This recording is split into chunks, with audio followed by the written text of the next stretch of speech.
I showed up to my wife's law school graduation party that I paid for, only for the venue to be closed. I called my wife. She said the party ended 2 hours ago. I guess I didn't want you there. Then I saw my wife's post on her social media, thanking her office lover for sponsoring her education. So I walked away, quietly canceled every payment, and sold my 90% stake in her new boyfriend's company, $157 million worth. Minutes later, my phone lit up with 156 missed calls, and someone showed up at my door. So there I was, cruising down Fifth Avenue in my Tesla Model S, feeling pretty damn good about myself. Tonight was supposed to be the night, Leah's law school graduation party at that swanky venue in downtown Manhattan that cost me more than most people's annual salary. 48 grand for one night, plus premium everything, because my wife had champagne tastes and zero understanding of budgets. Not that it mattered to me. Hell, I'd have paid double just to see her face light up when she walked into that place. The jazz trio she'd handpicked was probably warming up right about now, and the catering team was likely putting the finishing touches on those ridiculous gold-leafed appetizers she'd insisted on. It's a once-in-a-lifetime celebration, she'd said, batting those gorgeous brown eyes at me. We needed to be perfect. And like the lovesick fool I apparently was, I nodded and pulled out my black Amex without hesitation. Traffic was surprisingly light for a Friday evening in Manhattan, which should have been my first red flag. Usually, getting to downtown venues during peak hours is like trying to navigate through molasses while being attacked by angry cab drivers. But tonight, smooth sailing. Almost too smooth, if you catch my drift. I pulled up to the venue and immediately knew something was off. The place was darker than my ex-mother-in-law's soul. No valet, no warm lighting spilling onto the sidewalk, no sounds of celebration echoing from inside. Just silence and shadows. My gut started doing this annoying little dance it does when things are about to go sideways. I parked and walked up to the main entrance, my Italian leather shoes clicking against the pavement like a countdown timer. The doors were locked tight. Not just "we're running late" locked, but "nobody's been here for hours" locked.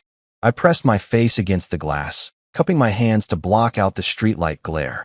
Empty. Completely, utterly, soul-crushingly empty. My phone was already in my hand before my brain fully processed what I was seeing. Speed dial number 1, Leah. Straight to voicemail. Her voice, all bright and cheerful. "Hi. You've reached Leah? I'm probably too busy being awesome to answer right now. So leave a message and I'll get back to you when I can." Even her voicemail was cocky. I should have seen the warning signs years ago. I tried again. And again. On the fourth attempt, she finally picked up. "Oh, hey babe." Her voice was light, almost musical. There was background noise, laughter, clinking glasses, the kind of sounds you'd expect from a party in full swing. "Leah, where are you?" "I'm at the venue, and it's completely dark. The doors are locked." A pause. Then that laugh. The one I used to think was adorable, but now sounded like nails on a chalkboard. "Oh, the party ended 2 hours ago. I guess I didn't want you there." The words hit me like a freight train carrying a cargo of what the actual hell.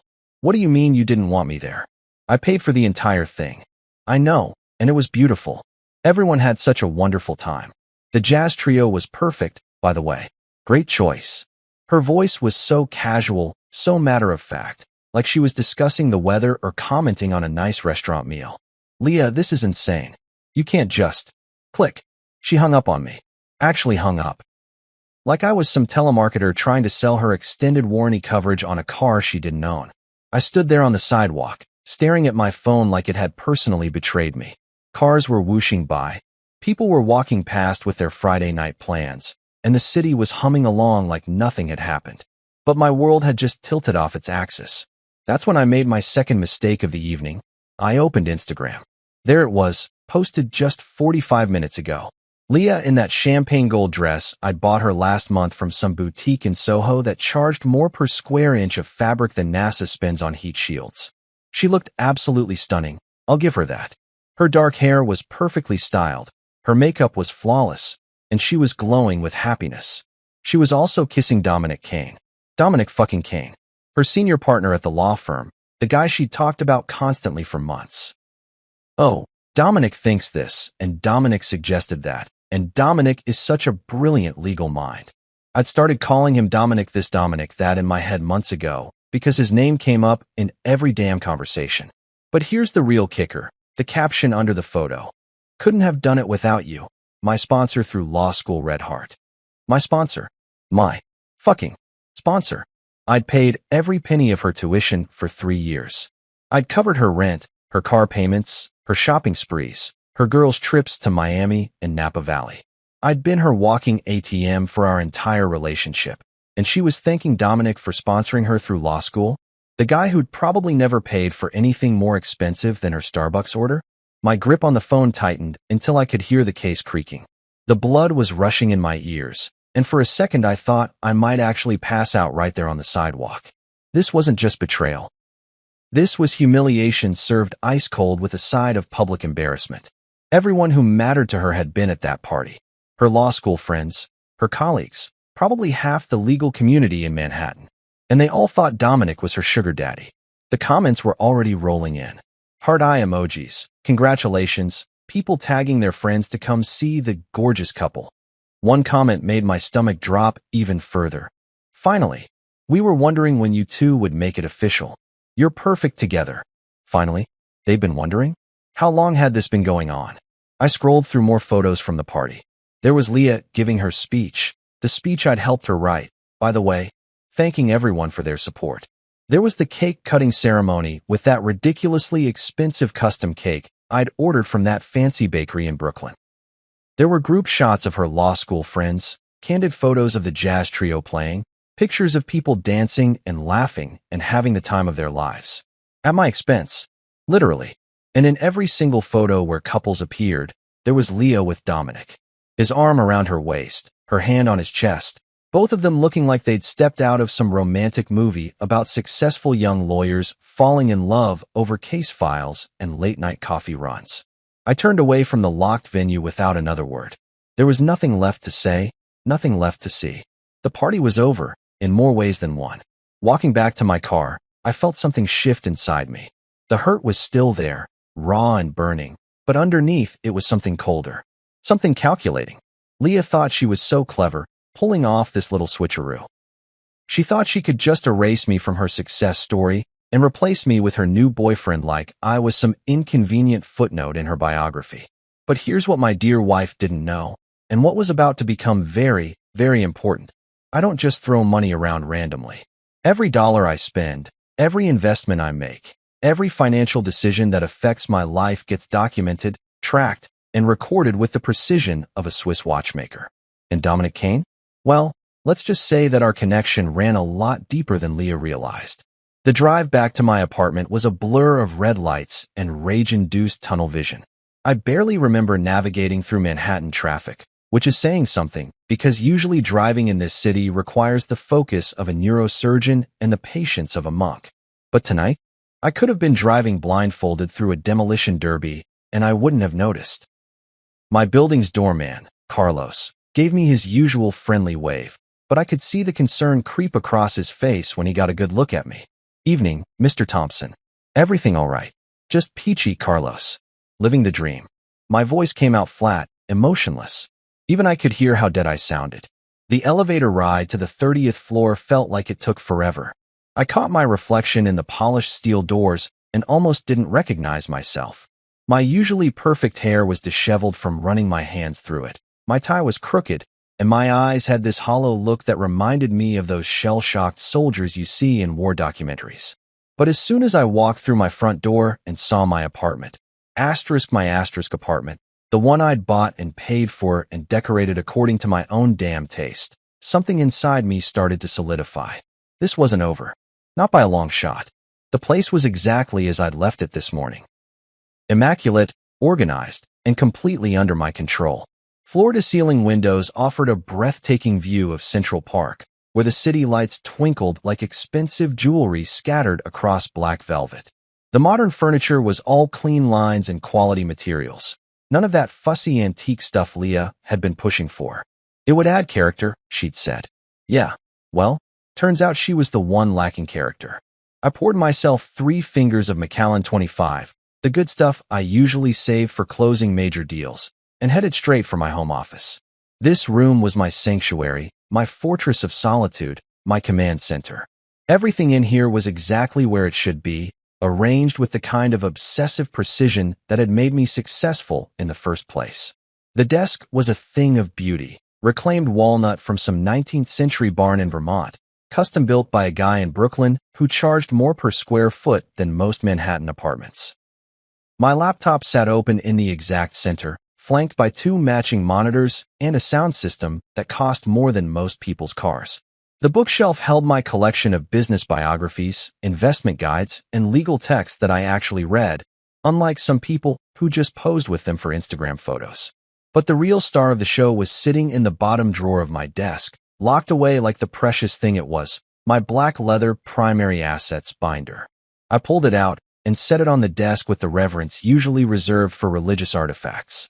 This baby contained 3 years of meticulous record-keeping, every transaction documented with obsessive detail. Bank statements, wire transfer receipts, tuition invoices, rent payments, credit card statements, a complete financial autobiography of my relationship with Leah. See, here's the thing about me that Leah never quite understood. I don't do anything halfway. When I love someone, I love them completely, totally, with every fiber of my being. And when I support someone financially, I document every goddamn penny because that's what smart businessmen do. You keep records. You cover your ass. You make sure you can prove exactly what happened if things go sideways. And boy, had things gone sideways tonight. I opened the binder and started flipping through the pages, each one a reminder of just how generous I'd been. Law school tuition, $180,000 over 3 years, not including books, supplies, and all those study abroad programs she just had to attend. Monthly rent for her apartment in the village, $4,200 for 36 months. Car payments on that BMW she'd claimed was essential for networking, another $800 monthly. Shopping allowances, vacation expenses, restaurant bills that could feed a small village in most countries. The numbers were staggering, even to me. I'd been Leah's personal Bank of America, dispensing cash with the generosity of a drunken lottery winner. And she'd repaid me by making out with her boss at a party I'd funded, then publicly crediting him as her sponsor. But here's where it gets interesting, and where Leah's complete ignorance of my business dealings was about to bite her in her perfectly sculpted ass. About 18 months ago, she'd come to me with this sob story about Dominic. Poor guy was struggling to get his legal consulting firm off the ground. He had big dreams, but no capital. His family had cut him off financially after some falling out over his career choices. He was brilliant, according to Leah, but just needed someone to believe in him. "Baby, you're so good at seeing potential in people," she'd said, curled up next to me on this very couch. "Dominic has this amazing vision for revolutionizing corporate legal services. He just needs someone with your business sense to help make it happen." She'd batted those long eyelashes and given me that smile that used to make my knees weak. "Maybe you could meet with him? Just coffee, nothing major. I think you two would really click." So I'd met with Dominic. And you know what? The guy actually was brilliant. His business plan was solid, his market analysis was spot on, and his projections were realistic. Kane Dynamics had real potential to disrupt the traditional corporate law model. The problem was, he needed serious capital to make it happen, way more than a simple loan or investment from friends and family. That's when I'd made my move. I'd offered to fund Kane Dynamics completely. Full startup capital, operational expenses, office space, employee salaries, marketing budget, the whole 9 yards. In exchange, I wanted 90% ownership of the company. Dominic would retain 10% and serve as CEO, but I would be the majority shareholder with full voting control. It was a fair deal, more than fair, actually. Most venture capitalists would have demanded 95% for that level of investment. But I'd liked the guy, and more importantly, I'd wanted to make Leah happy by helping her friend. The paperwork was airtight, drawn up by the best corporate lawyers money could buy. Dominic had signed everything without hesitation, probably because he was so grateful to finally have someone take him seriously. And just like that, I'd become the silent owner of what was now a $157 million company. Kane Dynamics had taken off like a rocket over the past year and a half. They'd landed major contracts with Fortune 500 companies, opened offices in 3 cities, and were being courted by several private equity firms for acquisition. The business press was calling Dominic a legal visionary and a disruptive force in corporate consulting. What they didn't know, what nobody knew except me, Dominic, and our lawyers, was that Dominic Kane was essentially a very well-paid employee of mine. He ran the day-to-day operations, made strategic decisions, and got all the public credit. But at the end of the day, I owned that company lock, stock, and barrel. And now, sitting in my office with that Instagram photo burned into my retinas, I realized I had something much better than hurt feelings. I had leverage. I opened my laptop and navigated to the private equity exchange where Kane Dynamics shares could be traded among qualified investors. The current market value, $174.4 million. My 90% stake, worth approximately $157 million. Give or take a few million depending on market fluctuations. There were already 3 serious acquisition offers pending in my inbox. 2 private equity firms and 1 major consulting conglomerate, all offering premium prices for immediate sale. I could liquidate my entire position tonight if I wanted to. Just click a few buttons and walk away with enough money to buy a small island somewhere. The irony was almost too perfect. Leah thought she was so clever, crediting Dominic as her sponsor in that Instagram post. She had no idea that her precious Dominic was essentially my employee, that his entire success story was built on my investment, that his brilliant legal mind was only able to flourish because I'd given him the financial foundation to do it. I leaned back in my chair and took another sip of whiskey. The burn felt good, clarifying. For the first time since I'd seen that locked venue door, I was starting to feel like myself again. Not the hurt, betrayed husband who'd been made a fool of in front of half of Manhattan's legal community, but the calculating businessman who'd built his own fortune by staying 3 steps ahead of everyone else. Leah wanted to play games. She wanted to rewrite history and pretend I'd never existed. She wanted to humiliate me publicly while building her new romance on the foundation I'd provided. Fine. Game on. But this was going to be played by my rules now. You know that feeling when you're standing at the edge of a cliff, and there's this moment where you could either step back to safety or take the leap into the unknown. That's exactly where I was sitting at 2:47 a.m., staring at my laptop screen with the cursor hovering over buttons that would change everything. The Macallan had done its job. The sharp edges of my anger had smoothed into something much more dangerous. Cold, calculated fury. I'd spent the last 4 hours going through every financial connection I had to Leah's perfect little life. And let me tell you, the web was more extensive than a conspiracy theorist's corkboard. But I'm a methodical guy. You don't build a multi-million-dollar portfolio by making rash decisions, even when your cheating wife has just served your dignity on a silver platter to half of Manhattan's legal elite. So I started small, with the arteries that fed her lifestyle before moving on to the major organs. First up, the graduation party vendors. My fingers flew across the keyboard as I logged into my business banking portal. The venue payment? Canceled, with a dispute filed citing services not rendered as agreed. The catering company? Same treatment. The jazz trio she'd handpicked? Their check was getting stopped faster than a teenager trying to use a fake ID at a liquor store. Now, technically, the services had been rendered, just not to me, since I'd apparently been persona non grata at my own wife's celebration. But that's the beautiful thing about contract law. There's always an out if you know where to look. The venue contract specifically stated that the event was for Mr. and Mrs. Thompson's celebration, and since Mr. Thompson hadn't been invited, the terms had been materially breached.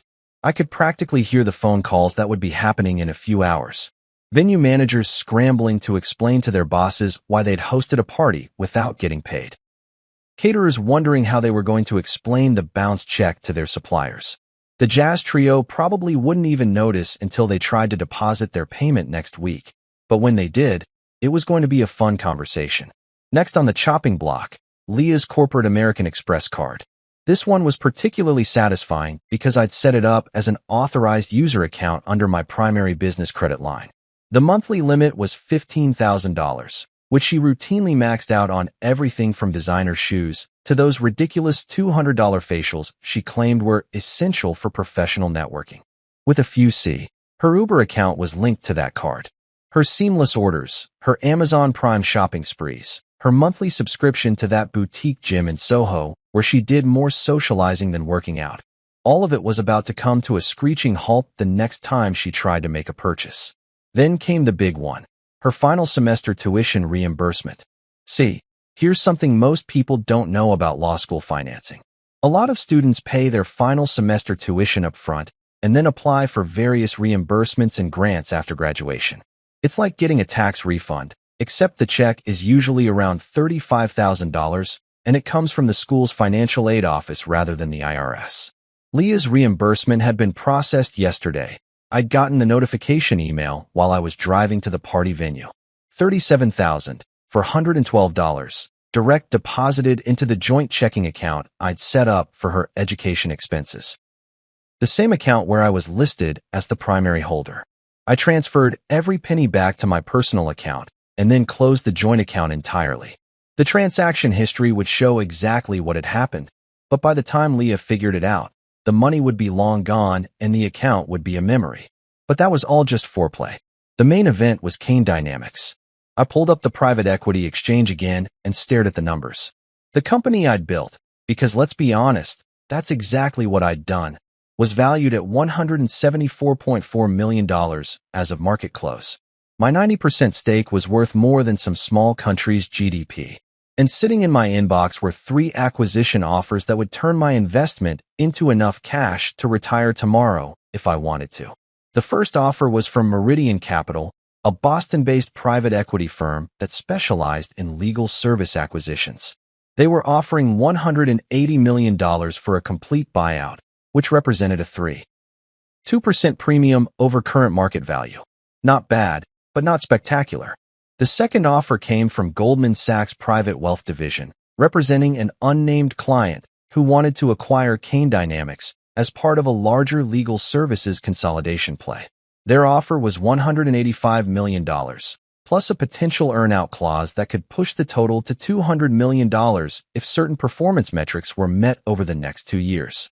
But the third offer, that was the one that made me smile for the first time all night. Blackstone Legal Partners, the same firm that had been trying to poach Dominic for the past 6 months, was offering $195 million for an immediate acquisition, with the stipulation that all current management would be retained for a minimum of 2 years. They wanted to buy Kane Dynamics specifically to get Dominic, not realizing that Dominic was essentially just an expensive employee who could be replaced at my whim. The irony was so thick you could cut it with a knife. Blackstone was willing to pay nearly $200 million to acquire a company just to get their hands on a guy who was about to find out that his entire career was built on borrowed time and my generosity. I opened a new browser tab and navigated to the secure transaction portal. My fingers hovered over the keyboard as I considered my options. I could accept the Blackstone offer and walk away with enough money to never work again. Or I could accept one of the other offers and watch Dominic's world crumble when his new corporate overlords decided they didn't need his services after all. But then I remembered that Instagram photo. Leah's lips on his, her hand on his chest, that caption thanking him for being her sponsor through law school. I remembered the comments from their mutual friends. All those people who thought they'd been watching some beautiful love story unfold when they were actually witnessing the most expensive cuckold arrangement in Manhattan's history. Fuck it. I clicked on the Blackstone offer and hit accept terms.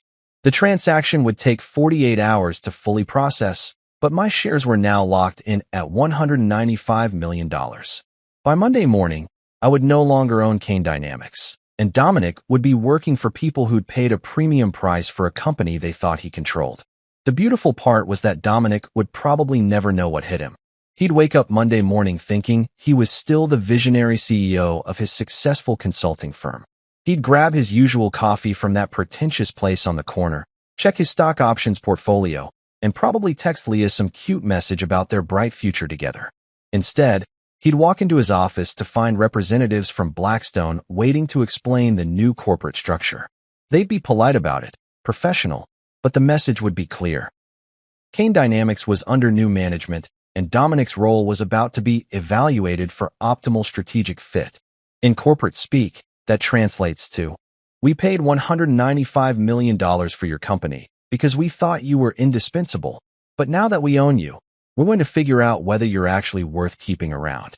My laptop chimed with a confirmation email. Transaction accepted. Funds would be available for transfer within 2 business days. I was now $195 million richer, and the company that had made Dominic into Leah's knight in shining armor was about to become someone else's problem. I leaned back in my chair and finished the last of my whiskey. The city lights twinkled outside my window, and for the first time since I'd stood outside that locked venue door, I felt like I was back in control. Phase 1 was complete. The financial arteries that had kept Leah's lifestyle flowing were now severed, and Dominic's professional world was about to be turned upside down. But this was just the beginning. Tomorrow, the real consequences would start hitting, and I had a front row seat to watch it all unfold. I woke up at 6:30 a.m. to the sound of my phone buzzing like an angry hornet trapped in a mason jar. Even in my half-asleep state, I knew exactly what was happening. The chickens were coming home to roost, and apparently they were pissed off about the accommodations. My phone screen looked like Times Square on New Year's Eve, notification after notification lighting up the display. Text messages, missed calls, voicemails, even a few WhatsApp messages from numbers I didn't recognize. The digital equivalent of pitchforks and torches, all demanding my immediate attention. I made myself a cup of coffee first, because I'm not a savage. Ethiopian single origin, ground fresh, brewed in my $3,000 espresso machine that Leah had called ridiculously overpriced when I'd bought it. Funny how everything I enjoyed was either overpriced or unnecessary, according to her, but her monthly shopping sprees were essential investments in her professional image.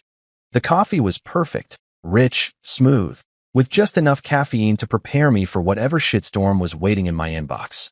I settled into my favorite armchair, the one with the perfect view of Central Park, and finally checked my phone. 156 missed calls. 156.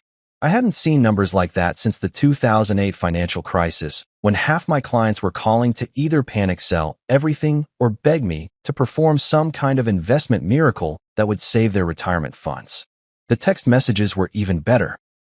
A beautiful cascade of desperation, confusion, and barely contained panic that read like a master class in Actions Have Consequences 101. Leah had sent 47 messages between 3 a.m. and 6 a.m. They started out confused. Babe, my card got declined at the pharmacy. Can you check on that? Progressed through anger. This is ridiculous. I need my medications and my card isn't working. And ended up in full-blown panic mode. Call me back right now. Something is seriously wrong with all my accounts and I need you to fix this immediately. The progression was beautiful to watch. You could practically see the exact moment when she realized this wasn't some computer glitch or banking error. The timestamp on message 32 was 4:47 a.m., probably right around when she called her bank and discovered that her account had been closed by the primary account holder. That would be me, in case anyone was keeping score. Dominic's messages were more professional, but equally frantic. As a lawyer, he at least understood the concept of documentation, so his texts read like evidence for a future court case. Michael, there seems to be an issue with Kane Dynamics operational accounts. Please call me at your earliest convenience to discuss. Then, 2 hours later, Michael, this is urgent. Our payroll system is showing errors and several vendors are reporting payment issues. We need to resolve this immediately. But the real entertainment was in the voicemails. I grabbed a fresh cup of coffee and settled in for what I knew was going to be better than anything Netflix had to offer. Voicemail number 12 was from the venue coordinator, her voice tight with professional panic. Mr. Thompson, this is Sandra from the Crystal Ballroom. We need to discuss the payment reversal that occurred overnight. Our accounting department is showing a significant discrepancy, and we have vendors asking questions about their payments. Please call me back as soon as possible. Voicemail 23 was from Dominic's CFO, a guy named Bradley who sounded like he'd been chain-smoking since dawn. Mr. Thompson, this is Brad Henley from Kane Dynamics. We've got a serious problem with our operating capital, and Dominic mentioned you might be able to help clarify some banking issues. The board is meeting in emergency session, and we really need to get this sorted out before market open. Emergency session. I loved it. Nothing says your life is about to change dramatically like an emergency board meeting on a Saturday morning. But voicemail 38 was the crown jewel. Leah's voice, completely unhinged. You son of a bitch. I know you're doing this on purpose. You can't just steal my money because your feelings got hurt. I have bills to pay and a life to live, and you don't get to just Just destroy everything, because you're having some kind of midlife crisis. Call me back right fucking now, or I swear to God I'll. The message cut off there, probably because she'd exceeded the time limit. Midlife crisis. That's what she was calling it. Like my perfectly reasonable response to being publicly humiliated and financially cuckolded was some kind of mental health episode that required her patience and understanding. I was on voicemail 45 when the doorbell rang. Carlos must have called up from the lobby, but I'd been too entertained by the digital meltdown to answer my landline. I walked to the front door and checked the peephole, expecting to see Leah standing there with that "we need to talk" expression that had preceded every major argument of our marriage. Instead, it was Maya Torres, Leah's personal assistant. Poor Maya looked like she'd been through a blender set on emotional devastation. Her usually perfect hair was pulled back in a messy ponytail. She was wearing yesterday's clothes, and she was clutching her phone like it was the only thing keeping her tethered to reality. I opened the door and leaned against the frame, coffee mug in hand. "Maya, this is unexpected. Don't you usually work banker's hours?" "Mr. Thompson, I'm so sorry to bother you this early, but..." She paused, looking around like she was afraid someone might be watching. "Can I come in? There's a situation." I stepped aside and gestured for her to enter. Maya had always been efficient, professional, and refreshingly honest about Leah's more unreasonable demands. If anyone deserved to be caught in the crossfire of my marital nuclear war, it wasn't her. She followed me into the living room, declining my offer of coffee with a shaky wave of her hand. "I don't even know where to start," she said, sinking into the couch like a deflated balloon. "Everything's falling apart." "Define everything," I said, settling back into my chair with the casual interest of someone watching a nature documentary about predators. The graduation after-party got shut down halfway through last night because the venue's check bounced. People were still dancing when security came in and told everyone they had to leave. Leah was mortified. I mean, absolutely mortified. Some of the partners from her firm were there, and they had to watch her get escorted out by building security. I nodded sympathetically while internally doing a victory dance. "That does sound embarrassing. But that's not even the worst part," Maya continued, her voice rising with each word. "This morning, Kane Dynamics' payroll system crashed. Completely crashed. Nobody got their direct deposits. The accounting software is showing error messages, and half the staff can't access their company credit cards." "Sounds like a technical issue," I said, taking another sip of coffee. "Mr. Thompson," Maya said, looking at me with the kind of expression usually reserved for explaining simple concepts to small children. "Dominic's board is in emergency session. They're talking about bringing in external auditors. There are rumors flying that the company might be facing some kind of hostile takeover or financial investigation." I raised an eyebrow. "That's quite a leap from a payroll glitch." "And Leah?" Maya's voice dropped to almost a whisper. "Leah's losing it. Completely losing it. Her bank accounts are frozen, her credit cards aren't working, and she can't reach you. She's been calling everyone she knows trying to figure out what's happening, but nobody has any answers." She pulled out her phone and showed me the screen. 17 missed calls from Leah in the past hour alone. "She sent me here to find you," Maya said. She's scared, Mr. Thompson. Really scared. She keeps saying that something terrible has happened and that you're the only one who can fix it." I set down my coffee mug and looked at Maya with what I hoped was an expression of mild concern mixed with complete innocence. "Well, Maya, that does sound like quite a predicament. So you'll help?" The relief in her voice was almost heartbreaking. "Help with what exactly?" I asked. "I'm just a guy who woke up to 156 missed calls on a Saturday morning. Sounds like Leah and her boyfriend are having some business troubles that have nothing to do with me." Maya stared at me for a long moment, and I could practically see the pieces clicking into place behind her eyes. She was smart enough to recognize the careful neutrality in my tone, experienced enough with wealthy clients to understand when someone was being deliberately obtuse. "This isn't a coincidence, is it?" she said quietly.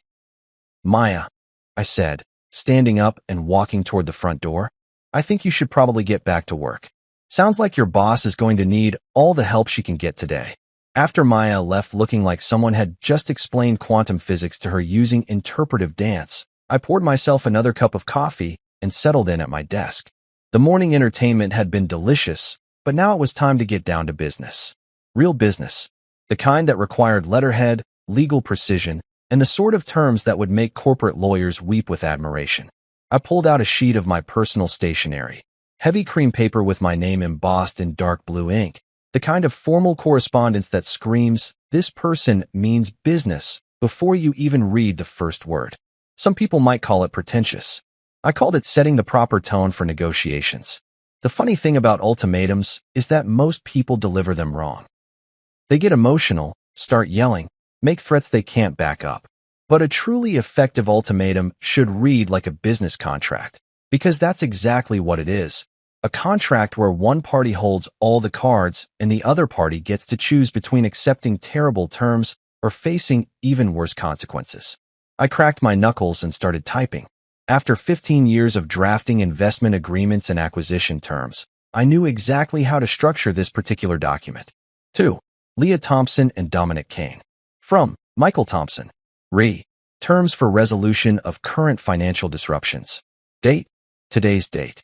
The undersigned acknowledges that recent financial irregularities have created inconveniences for both parties named above. In the interest of resolving these matters expeditiously and avoiding further complications, the following terms are hereby proposed. I pause to admire my opening paragraph. Dry, businesslike, completely devoid of emotional content. Nothing in those sentences even hinted at betrayal, humiliation, or the fact that my wife had been playing tonsil hockey with her boss at a party I'd funded. Just financial irregularities and inconveniences. Like their entire world wasn't currently imploding because I'd decided to stop being their personal ATM. Term 1. Public acknowledgement. Mrs. Leah Thompson shall issue a public statement to be posted across all personal social media platforms and submitted to relevant legal industry publications, acknowledging that her law school education was funded entirely by Michael Thompson. This statement shall specifically name Michael Thompson as the sole financial backer of her legal education and shall correct any previous public statements suggesting alternative sources of funding. The statement shall be substantively identical to the draft provided as Attachment A to this document. I opened a new document and started drafting Attachment A. This was going to be fun. Statement of correction. I want to publicly acknowledge and thank my husband, Michael Thompson, for his complete financial support throughout my law school journey. Michael paid for my tuition, living expenses, and educational costs without any assistance from other parties. My recent social media posts incorrectly suggested that others had sponsored my education, and I apologize for any confusion this may have caused. Michael's generous support made my legal career possible, and I am grateful for his investment in my future. Short, sweet, and completely humiliating for someone who'd just spent the last 6 months telling everyone that Dominic was her mentor and inspiration. The legal community loved gossip more than reality TV stars love plastic surgery, so this little correction would be making the rounds at every bar association happy hour for months. Back to the main document. Term 2. Executive resignation. Mr. Dominic Kane shall submit his resignation from all positions at Kane Dynamics, effective immediately upon execution of this agreement. Mr. Kane shall waive any claims to severance, stock options, or other compensation beyond salary earned through his final day of employment. Mr. Kane shall cooperate fully with transition activities as directed by the company's new ownership structure. I allowed myself a small smile at that last bit. Dominic would probably spend hours trying to figure out what new ownership structure meant. By the time he figured it out, he'd be updating his LinkedIn profile with seeking new opportunities in legal consulting. Term 3. Marital asset protection. Mrs. Leah Thompson hereby waives any claims to marital property, business interests, or other assets acquired during the marriage by Michael Thompson. This includes, but is not limited to, investment portfolios, real estate holdings, BU, business equity, and intellectual property. Mrs. Thompson acknowledges that these assets represent Michael Thompson's separate property and shall make no claims for division, support, or compensation related to these holdings. This was the big one. Under New York's equitable distribution laws, Leah could theoretically claim half of everything I'd acquired during our marriage. But that was only if she wanted to drag things through divorce court while I systematically dismantled every financial structure that supported her lifestyle. The smart play was to waive her claims now and avoid the scorched earth litigation that would leave us both poorer and angrier. Term 4. Non-disclosure agreement. Both parties shall execute comprehensive non-disclosure agreements prohibiting public discussion of Michael Thompson's business activities, investment decisions, or personal affairs. This includes, but is not limited to, social media posts, interviews, casual conversations with third parties, and any other forms of public or private communication that reference Michael Thompson in any context. I wanted them both to disappear from my life completely. No more Instagram posts tagging me in couple photos. No more casual mentions at networking events. No more, "Oh, Michael thinks this," or "Michael suggested that," in their professional conversations. They could go build their new life together, but they'd be doing it without using my name as their social currency. Term 5. Enforcement and consequences. Any violation of these terms shall result in immediate legal action seeking full monetary damages, injunctive relief, and complete asset clawback of all funds previously provided to either party.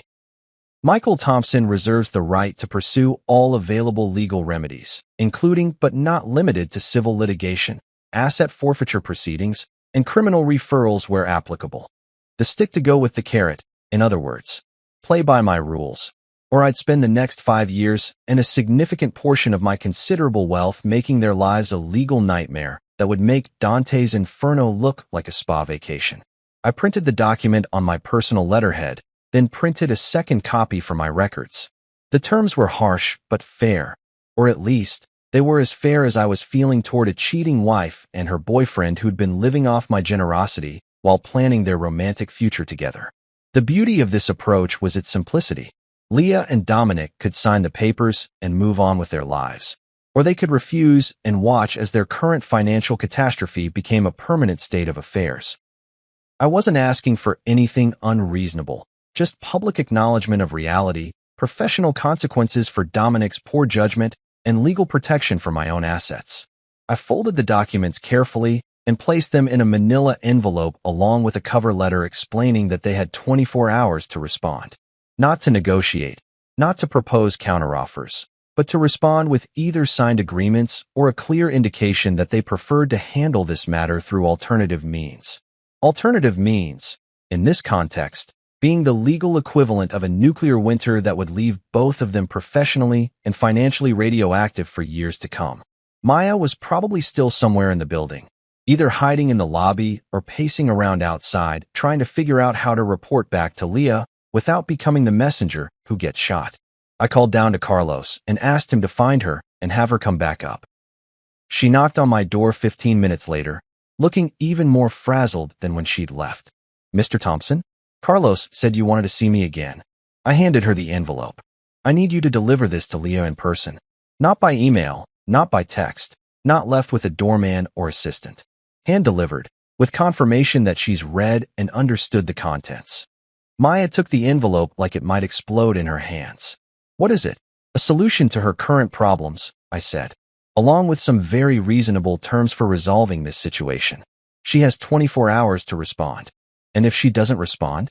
I smiled the kind of smile that venture capitalists use when explaining to startup founders why their company is being dissolved. "Then she'll discover that her current problems were just the opening act. The main show hasn't even started yet." I spent the rest of Saturday doing exactly what I'd been planning to do before my life imploded on Friday night. Absolutely nothing productive. I ordered Thai food from that place on the Upper West Side that charges $40 for pad Thai, but makes it so good you'd sell your grandmother's jewelry to get another order. I binge-watched the entire second season of some Netflix show about billionaires behaving badly, which, given my current circumstances, felt like a documentary about my weekend. Around 7 p.m., I opened a bottle of Barolo that I'd been saving for a special occasion. Originally, I thought that special occasion might be Leah's first big case win, or maybe a romantic anniversary dinner. Turns out the special occasion was celebrating the systematic destruction of my cheating wife's financial security. Life's funny like that. The wine was perfect, rich, complex, with just enough tannins to remind you that good things take time to develop properly. Unlike marriages, apparently, which could go from "till death do us part" to "I guess I didn't want you there" faster than a tech startup burning through venture capital. My phone had been mercifully quiet since Maya left with the envelope. Either Leah was taking her time reading my terms, or she was holed up somewhere having the kind of emotional breakdown that requires multiple boxes of tissues and at least one friend willing to listen to 3 hours of, but I don't understand how this happened, on repeat. I was halfway through the bottle and contemplating whether to order dessert from that overpriced gelato place when my building's front desk called. "Mr. Thompson? There's a Mrs. Thompson here to see you. Should I send her up?" Of course there was.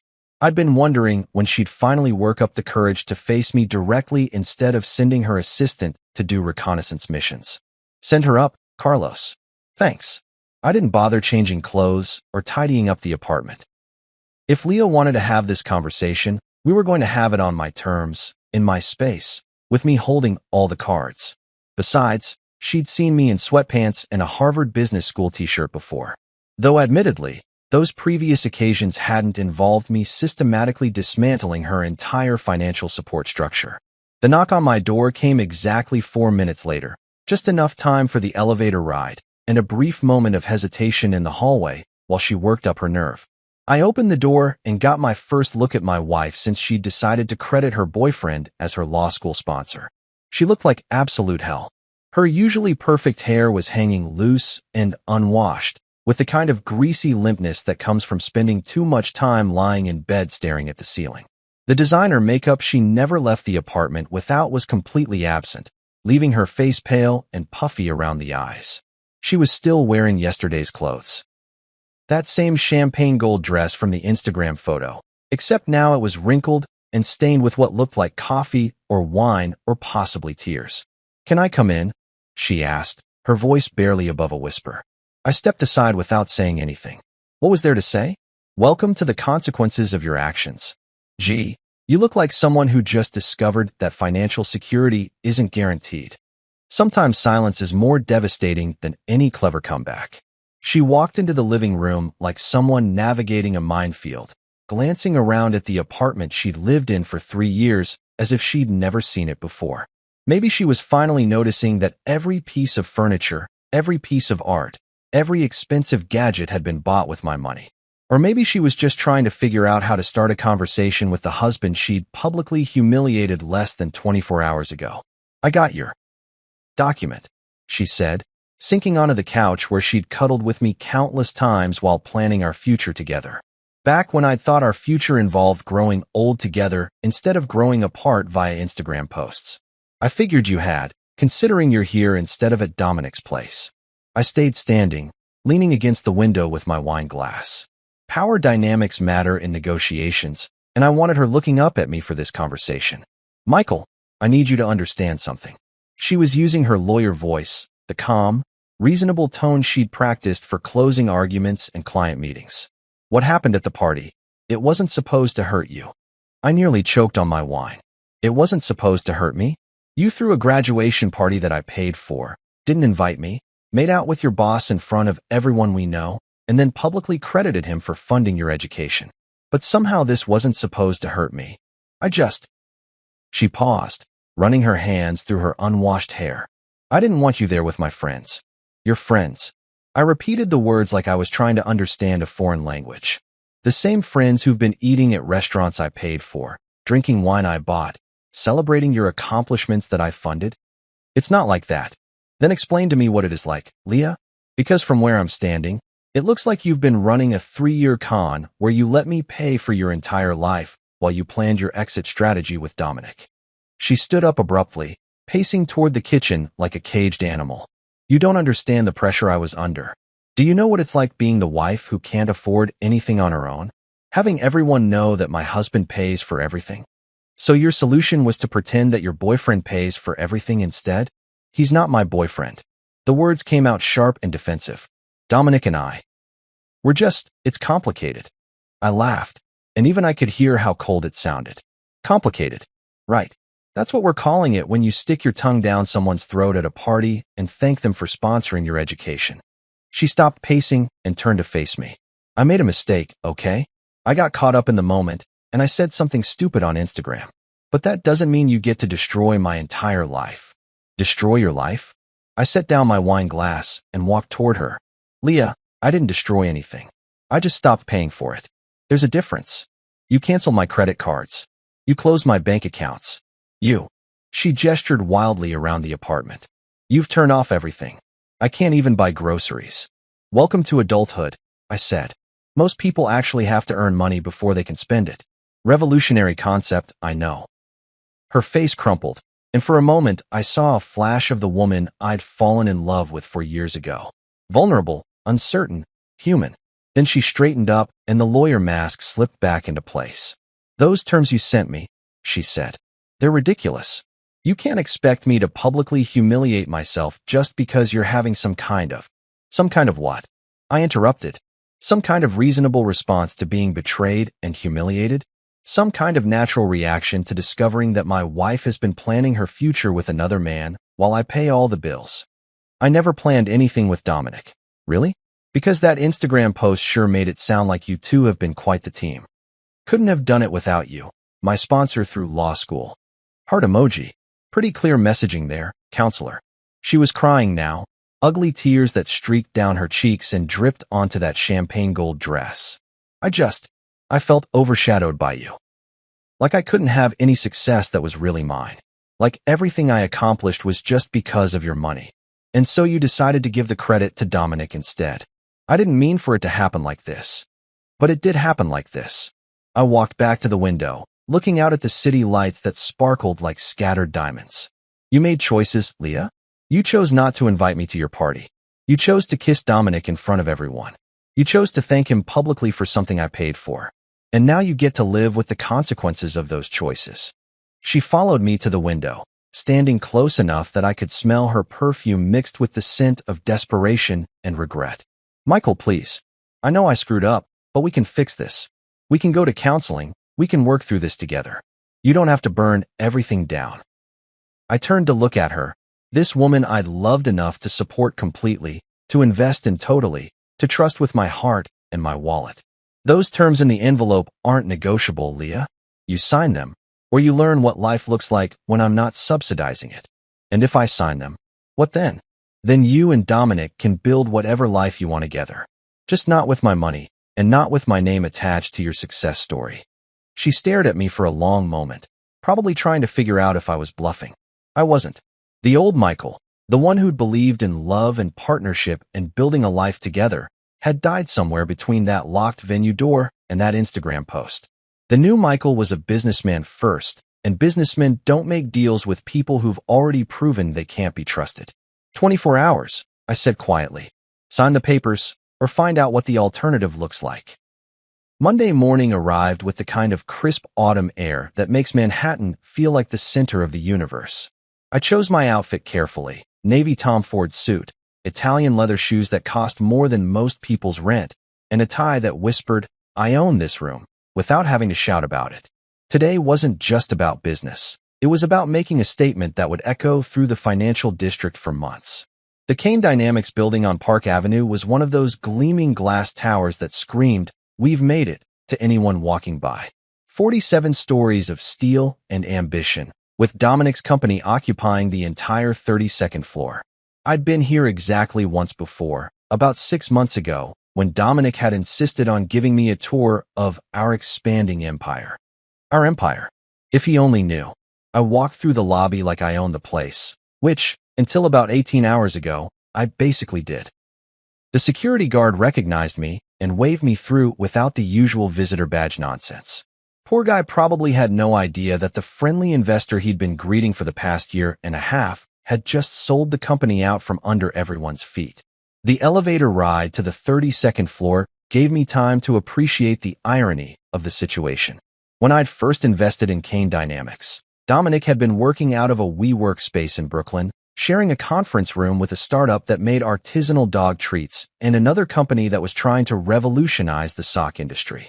Now he had a corner office with floor-to-ceiling windows and a view that probably cost more per square foot than some people's entire apartments. All thanks to my money. All about to become someone else's problem. The reception area was buzzing with the kind of nervous energy that happens when rumors start flying and nobody knows which way the wind is blowing.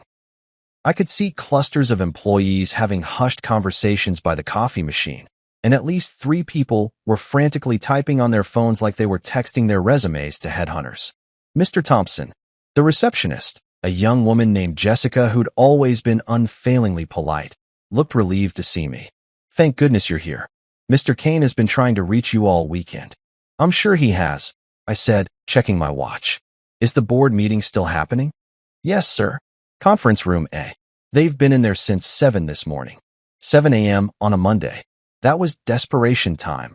The kind of early meeting that happened when shit had hit the fan and everyone was scrambling to figure out which direction the pieces were flying. I walked down the hallway toward the conference room, passing offices where Kane Dynamics rising stars were probably wondering if they'd still have jobs by lunch. The irony wasn't lost on me that I was about to attend a board meeting for a company I no longer owned, to discuss problems I created, with people who had no idea I was the source of their current nightmare. The conference room had glass walls, so I could see the meeting in progress before I even opened the door. 7 people around a mahogany table that cost more than most cars, all looking like they'd been hit by a freight train carrying bad news. Financial documents were scattered across the table, laptops were open showing spreadsheets that probably looked like crime scenes, and everyone had that shell-shocked expression that comes with realizing your professional world is imploding in real time. Notably absent, Dominic Kane. I knocked once and opened the door. The conversation stopped immediately, and 7 pairs of eyes turned toward me with the kind of desperate hope usually reserved for disaster movie scenes where the cavalry arrives just in time. Michael. Brad Henley, the CFO, practically jumped out of his chair. Thank God you're here. We've been trying to reach you all weekend. So I heard, I said, taking the empty seat at the head of the table. It was Dominic's usual spot, but since Dominic wasn't here, I figured someone should fill the leadership vacuum. Where's our fearless CEO? The board members exchanged glances like they were trying to decide who had to deliver the bad news. Finally, Sarah Chun, the head of operations, cleared her throat. Dominic's no longer with the company as of this morning. Resignation? I asked, though I already knew the answer. Security escorted him out about an hour ago, Brad said. He submitted his resignation via email at 6:47 a.m. Very brief, very professional, but he's gone. I nodded like this was surprising news instead of the exact outcome I'd orchestrated. That's unfortunate timing, given our current challenges. Michael, Sarah leaned forward, her voice tight with barely controlled panic. We need to know what's happening with the company's financial structure. Our operating accounts have been frozen, payroll is backed up, and we've got vendors calling every 5 minutes asking about bounce payments. And there are rumors, added Marcus Webb, the head of business development, about some kind of acquisition or hostile takeover. The financial press is sniffing around, asking questions about ownership changes and leadership transitions. I looked around the table at these 7 people who'd helped build Kane Dynamics into a $175 million company. Smart, dedicated professionals who'd worked 60-hour weeks and sacrificed personal time to make Dominic's vision a reality. They deserved better than what was about to happen to them, but unfortunately, they'd been collateral damage. Well, I said, opening my briefcase and pulling out a folder. I have some news that should clarify the situation. I placed copies of the acquisition documents in front of each board member. The Blackstone Legal Partners logo was prominently displayed at the top of each page, followed by language that was both crystal clear and utterly devastating to everyone in the room. As of market close on Friday, I said, watching their faces as they read, I've sold my majority stake in Kane Dynamics to Blackstone Legal Partners. The sale was completed this morning, and they're now the controlling shareholder of the company.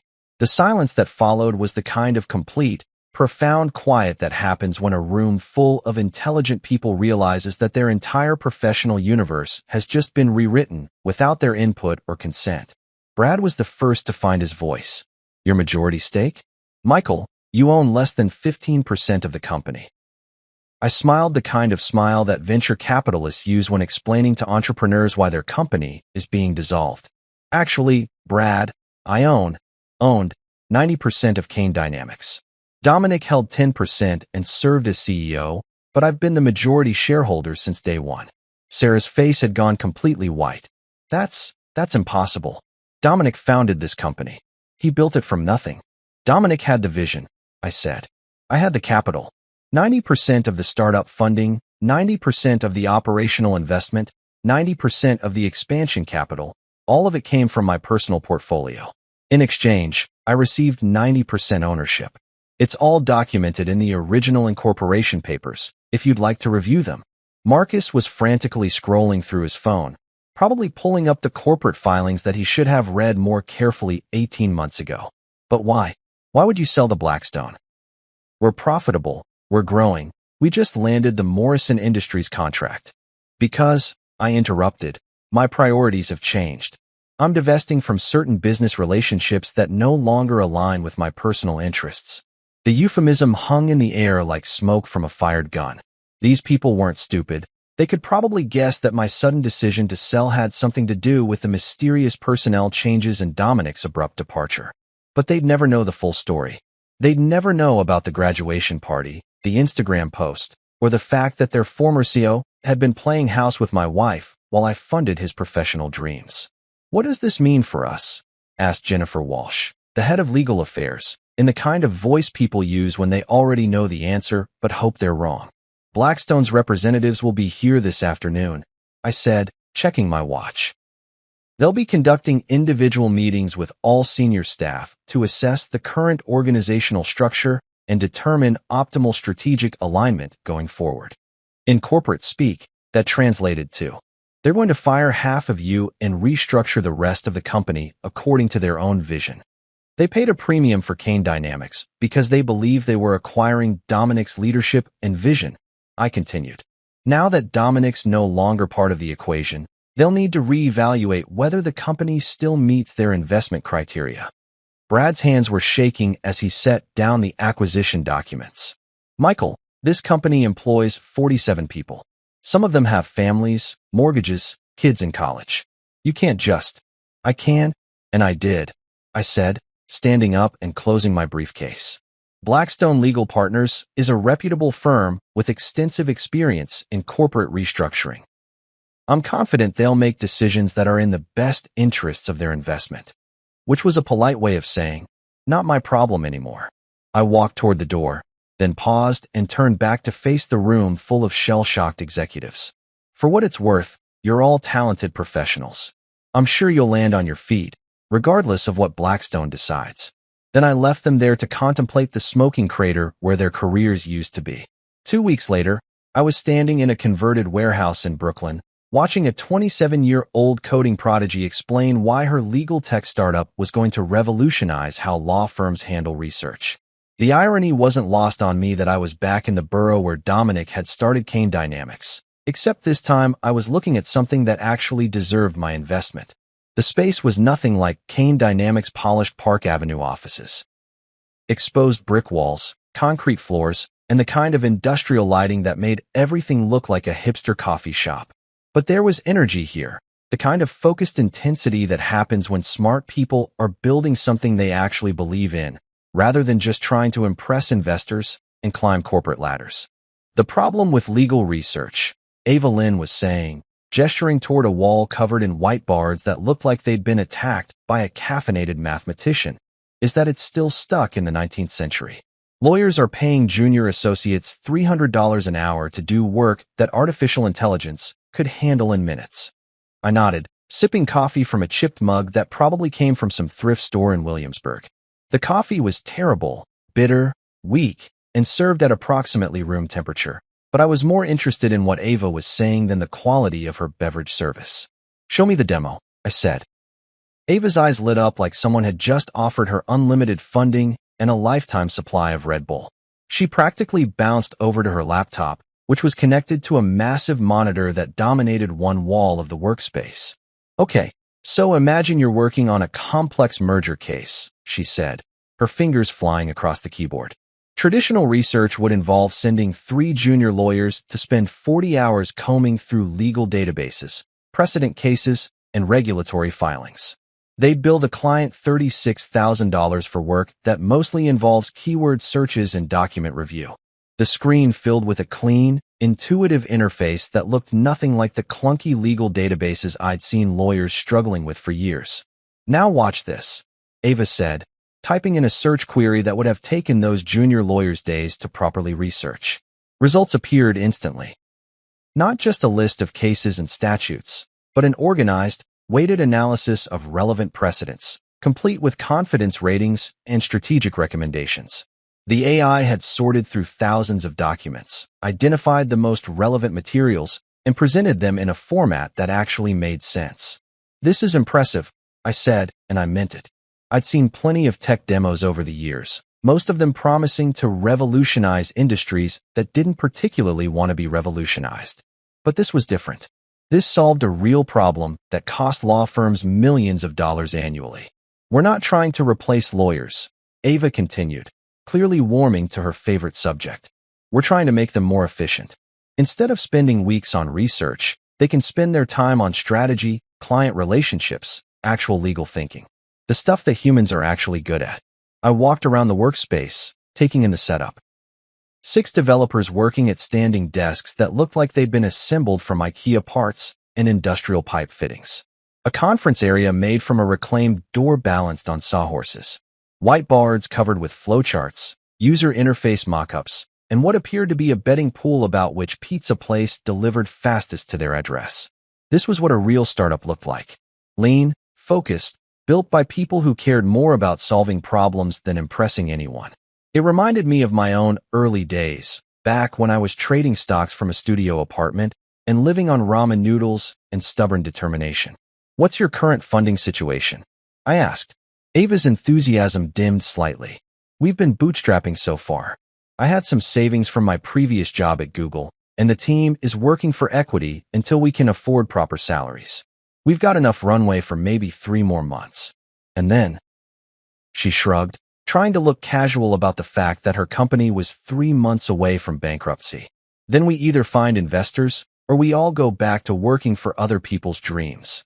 I pulled out my phone and showed her the research I'd done on her background while riding the subway to Brooklyn. MIT computer science degree, 3 years at Google working on machine learning algorithms, 2 years at a legal tech startup that had been acquired by Thomson Reuters. Her code was elegant, her strategic thinking was sound, and most importantly, she was solving a problem that actually mattered. "Tell me about your team," I said. "Best engineers I've ever worked with," Ava said, gesturing toward the developers who were pretending not to eavesdrop on our conversation. Sarah over there built recommendation engines for Netflix.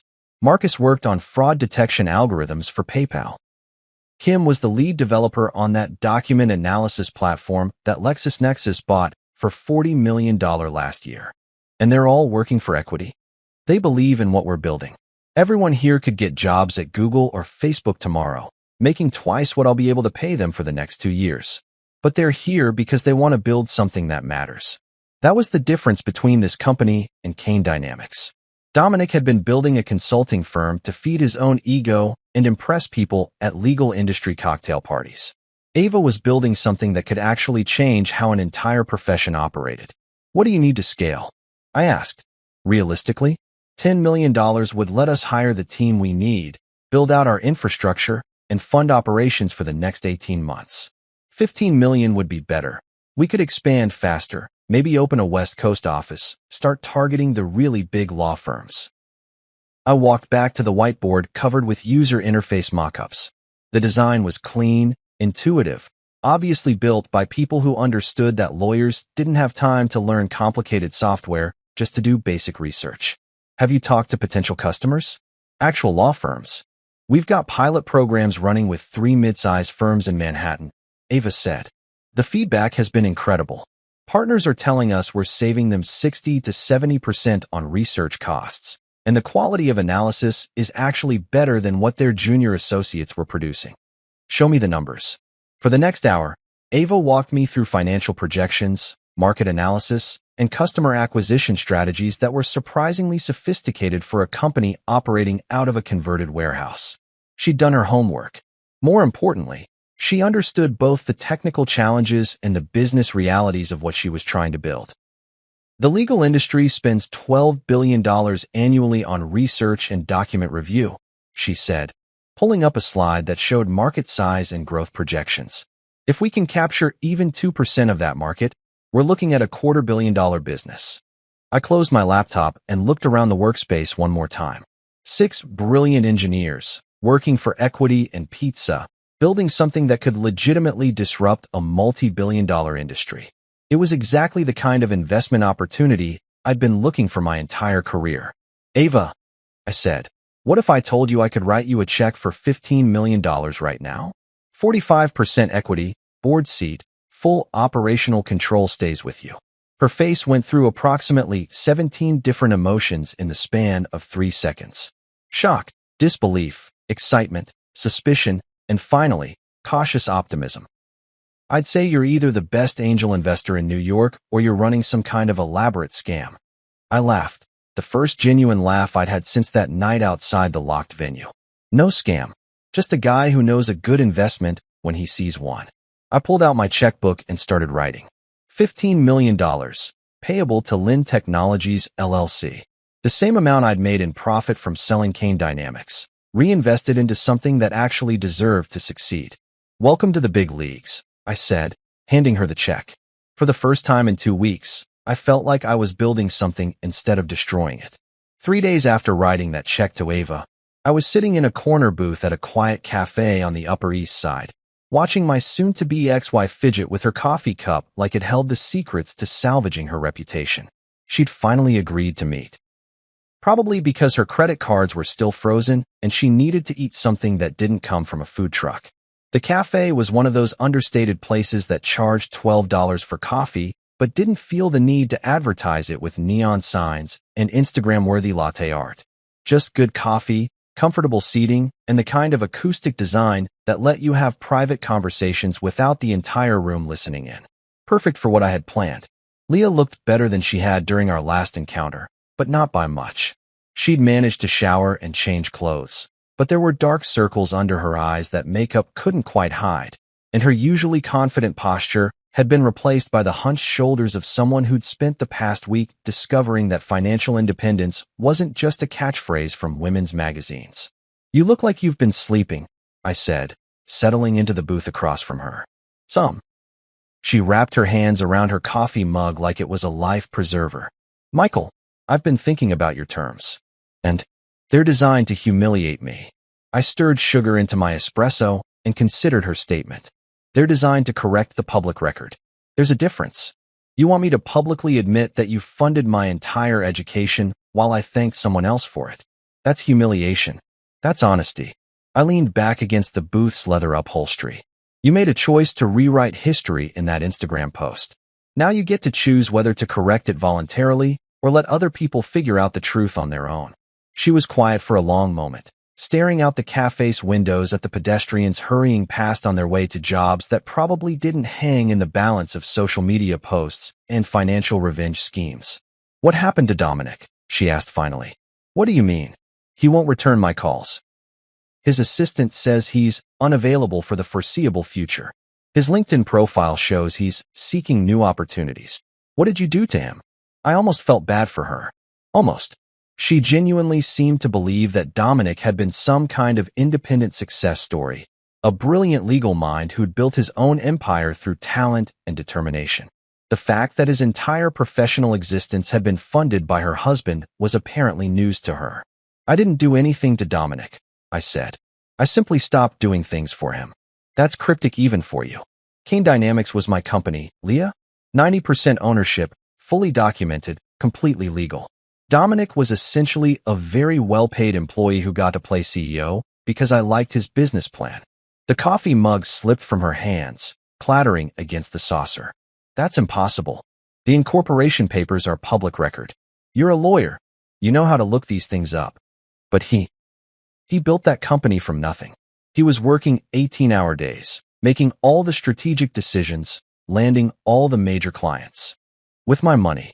I pulled out my phone and showed her the bank transfer records that I'd printed out for exactly this conversation. 18 months of operational funding, startup capital, expansion loans, office leases. All of it came from my investment portfolio. She stared at the documents like they were written in a foreign language. Why would you fund his company? Because my wife asked me to help her friend who was struggling to get his legal consulting firm off the ground. Remember that conversation? You said he was brilliant, but just needed someone to believe in him.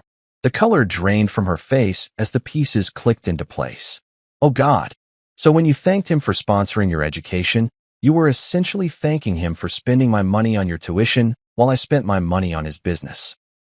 It's like a financial Russian nesting doll of irony. Michael, I didn't know. Of course you didn't know, because you never asked. You just assumed that your brilliant boyfriend had built his own empire, and you were happy to let everyone think he was your sugar daddy instead of me. She put her head in her hands, her shoulders shaking slightly.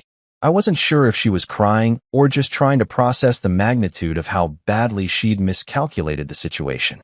The public statement, I said, pulling a printed draft from my briefcase. Let's go through it together and make sure we get the wording right. She looked up at me with red-rimmed eyes. You're really going to make me do this. You're going to do this because it's the truth. And because the alternative is watching me spend the next 5 years proving in court that you committed fraud by misrepresenting the source of your educational funding to potential employers and professional contacts. I slid the draft across the table. Read it out loud. I want to make sure it sounds natural. She picked up the paper with hands that were visibly shaking. I want to publicly acknowledge and thank my husband, Michael Thompson, for his complete financial support throughout my law school journey. Michael paid for my tuition, living expenses, and educational costs without any assistance from other parties. My recent social media posts incorrectly suggested that others had sponsored my education, and I apologize for any confusion this may have caused.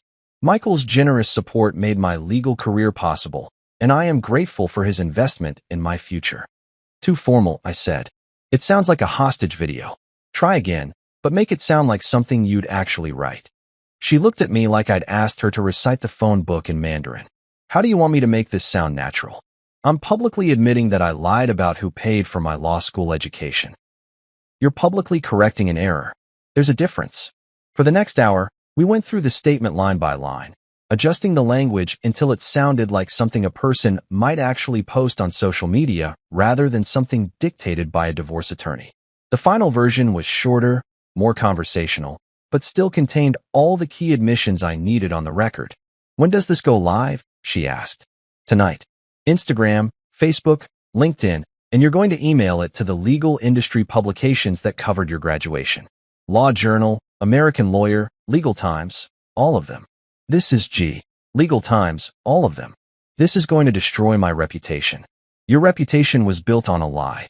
I'm just giving you the chance to correct it before someone else does the research and figures it out themselves. She folded the statement and put it in her purse like she was handling toxic waste. And after this, after I humiliate myself publicly and admit that my successful boyfriend was actually just spending my husband's money. After this, you and Dominic get to build whatever life you want together. Just not with my funding and not with my name attached to your success stories. She stood up to leave, then paused. For what it's worth, I really didn't mean for things to happen this way. I know, I said, but they did happen this way, and now we all get to live with the consequences. She walked out of the cafe without looking back, probably heading home to spend the rest of the day figuring out how to explain to her friends and colleagues why she was about to publicly contradict everything she'd told them about her relationship with Dominic. I ordered another espresso and checked my phone. Ava had sent me a text with photos from their office. The team celebrating their new funding with champagne that probably cost less than Leah's usual lunch. Real celebration, from people who'd actually earned something worth celebrating. By tomorrow morning, everyone in Manhattan's legal community would know the real story behind Leah Thompson's law school education. And for the first time in weeks, I was looking forward to reading the comments. 6 months later, I was standing in the sunlight streaming through the windows of my new apartment on the Upper West Side, drinking coffee that didn't cost $12 and feeling genuinely content for the first time in years. 2 bedrooms, hardwood floors, and absolutely zero marble countertops or designer bullshit that screamed, "Look how much money I have." Just a normal place where a normal person might actually want to live. The divorce had been finalized 3 weeks ago. Quick, clean, and exactly according to the terms I'd outlined in that envelope Maya had delivered what felt like a lifetime ago.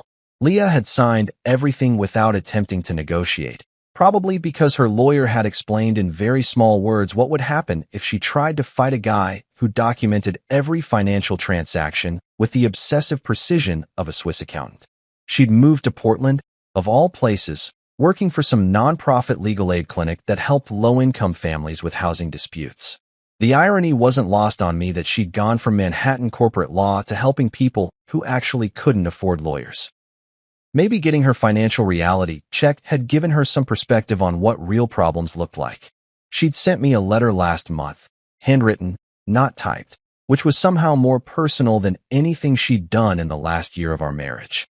I finally understand the difference between prestige and worth, she'd written. I'm sorry it took losing everything to figure that out. I'd folded the letter and put it in my desk drawer. Not as a keepsake, exactly, but as closure.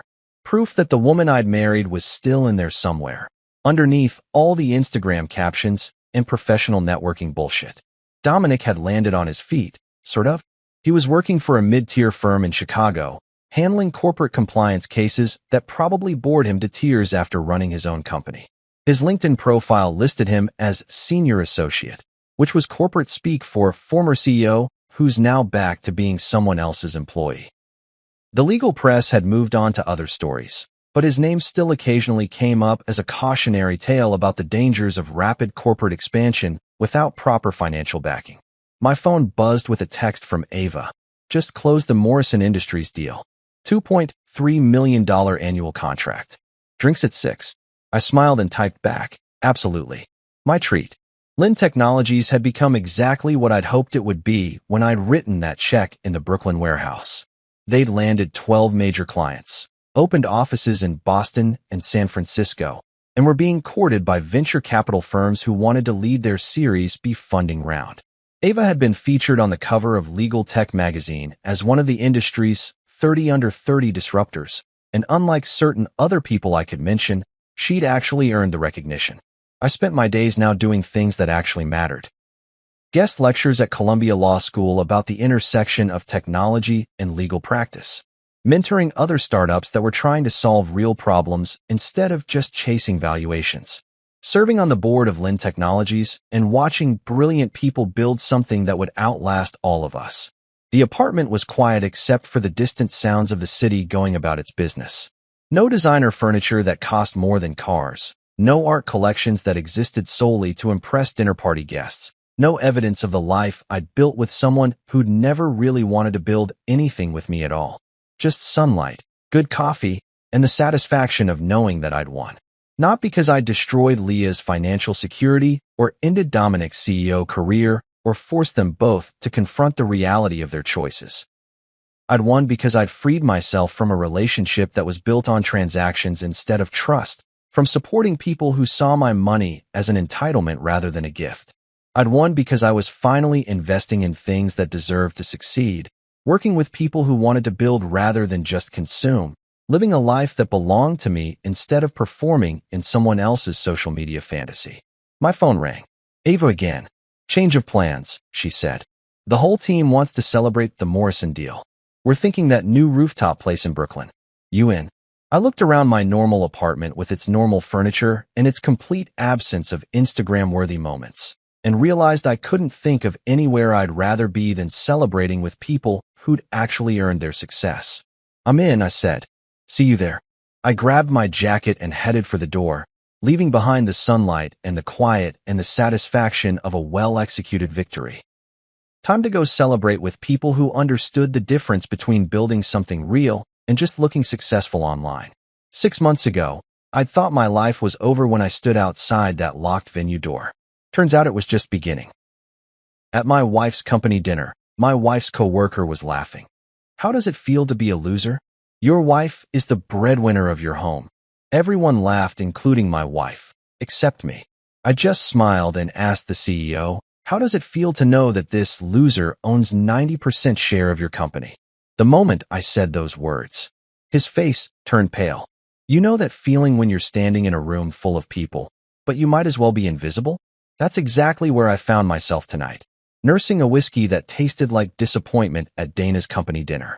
The Hilton ballroom was all glitz and glamour, crystal chandeliers casting golden light over tables draped in white linen, waiters in bow ties weaving between conversations about quarterly reports and market projections. Everyone was dressed to impress, especially my wife Dana, who looked absolutely stunning in that emerald green dress that hugged her curves just right. She was in her element here, laughing with her colleagues, gesturing animatedly as she told some story about landing a big client. I watched her from across our table, feeling like a fish out of water among all these corporate sharks. These weren't my people. Hell, I wasn't even sure they were Dana's people, but she seemed to fit in seamlessly with their world of power suits and profit margins. Jordan. Travis's voice cut through my thoughts like nails on a chalkboard. Travis Miller, Dana's co-worker and the biggest pain in my ass at these events. The guy was all teeth and hair gel, the kind of dude who probably practiced his smile in the mirror every morning. He was holding his champagne glass high, swaying slightly from whatever he'd been drinking before dinner. "Come on over here, buddy." I forced a smile and walked over to where he was standing with a small crowd of Dana's colleagues. Arthur Granger, the CEO, was there looking distinguished in his expensive suit, along with a few other executives whose names I'd forgotten about 5 minutes after being introduced. Dana appeared at my side, slipping her arm through mine with that practiced corporate wife smile she'd perfected over the years. "So, Jordan," Travis continued, his voice getting louder as more people turned to listen. "What's it like being married to our rising star here?" He gestured toward Dana with his glass, spilling a little champagne on the white tablecloth. "Must be nice having a sugar mama, huh?" A few people chuckled, but I kept my expression neutral. This wasn't the first time Travis had taken shots at me, and it probably wouldn't be the last.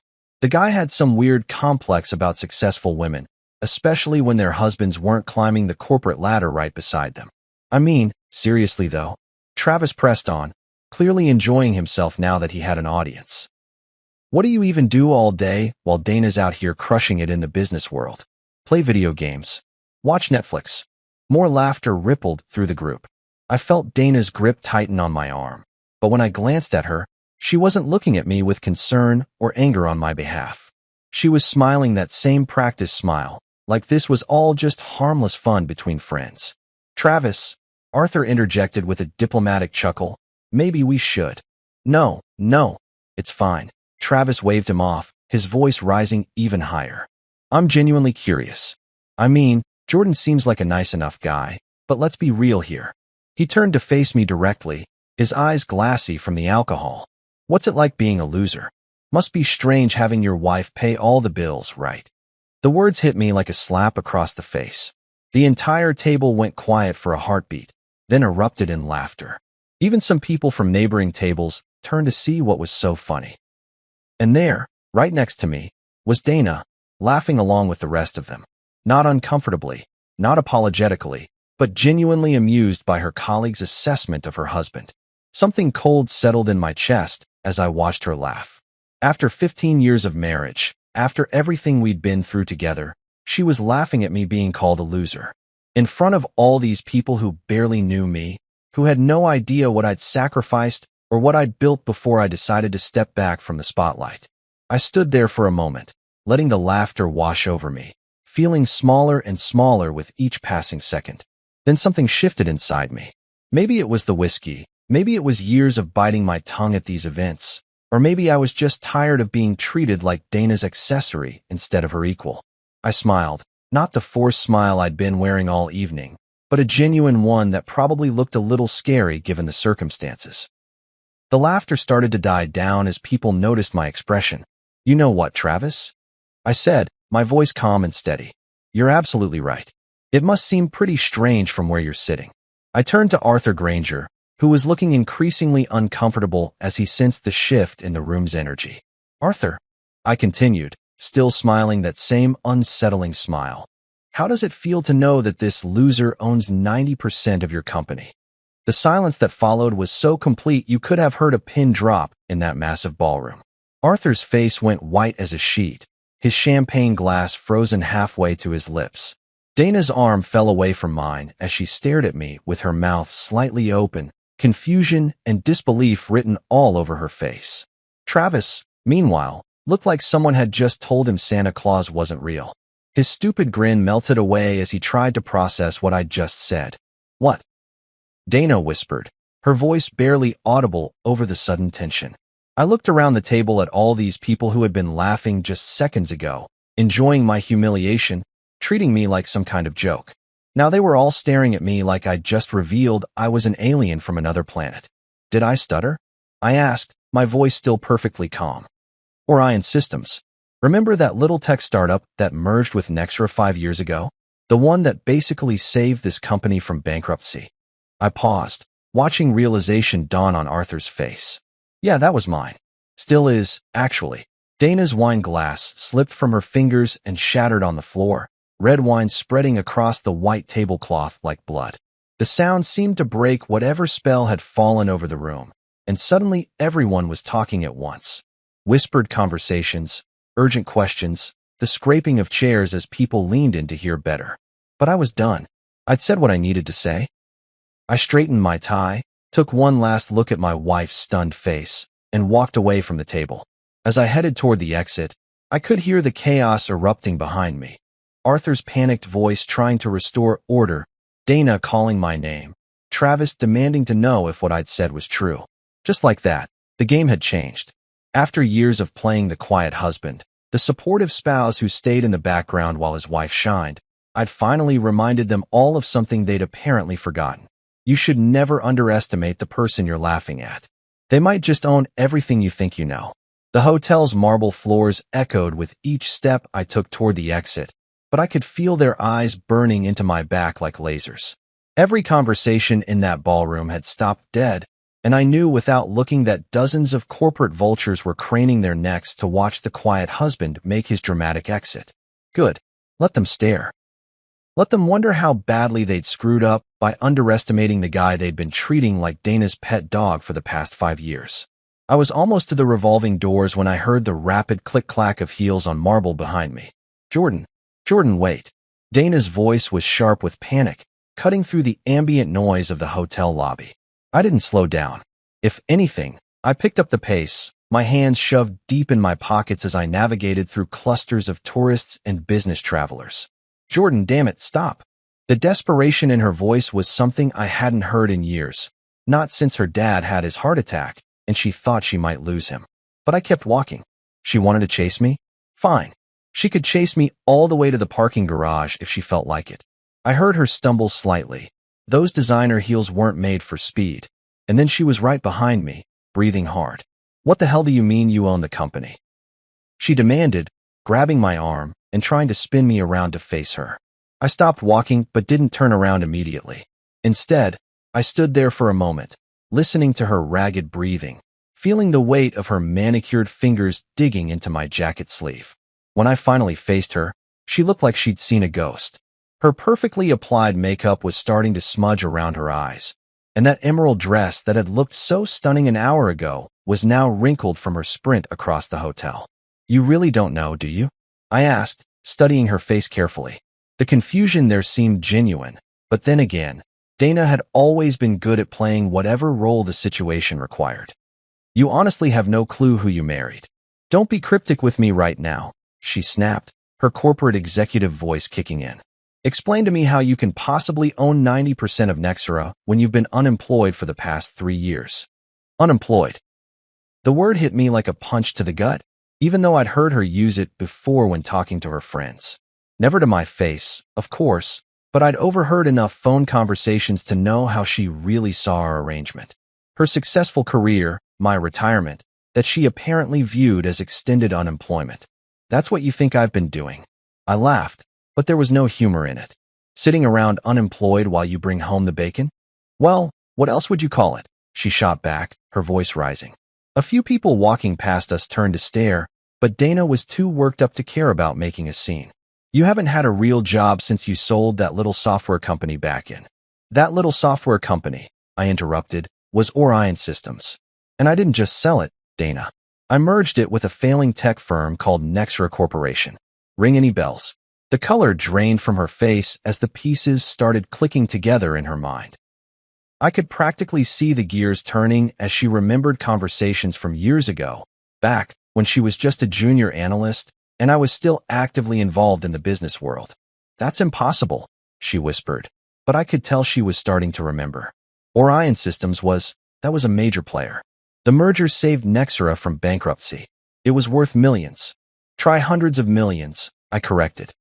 And it wasn't worth that much. It is worth that much. Present tense, Dana. Because I never sold my shares. I just stepped back from day-to-day operations and let Arthur run the show while I focused on other things. Other things like what? She demanded. But her voice had lost its edge. Now she just sounded confused and maybe a little scared. Like being your husband, I said simply. Like cooking dinner every night while you worked late.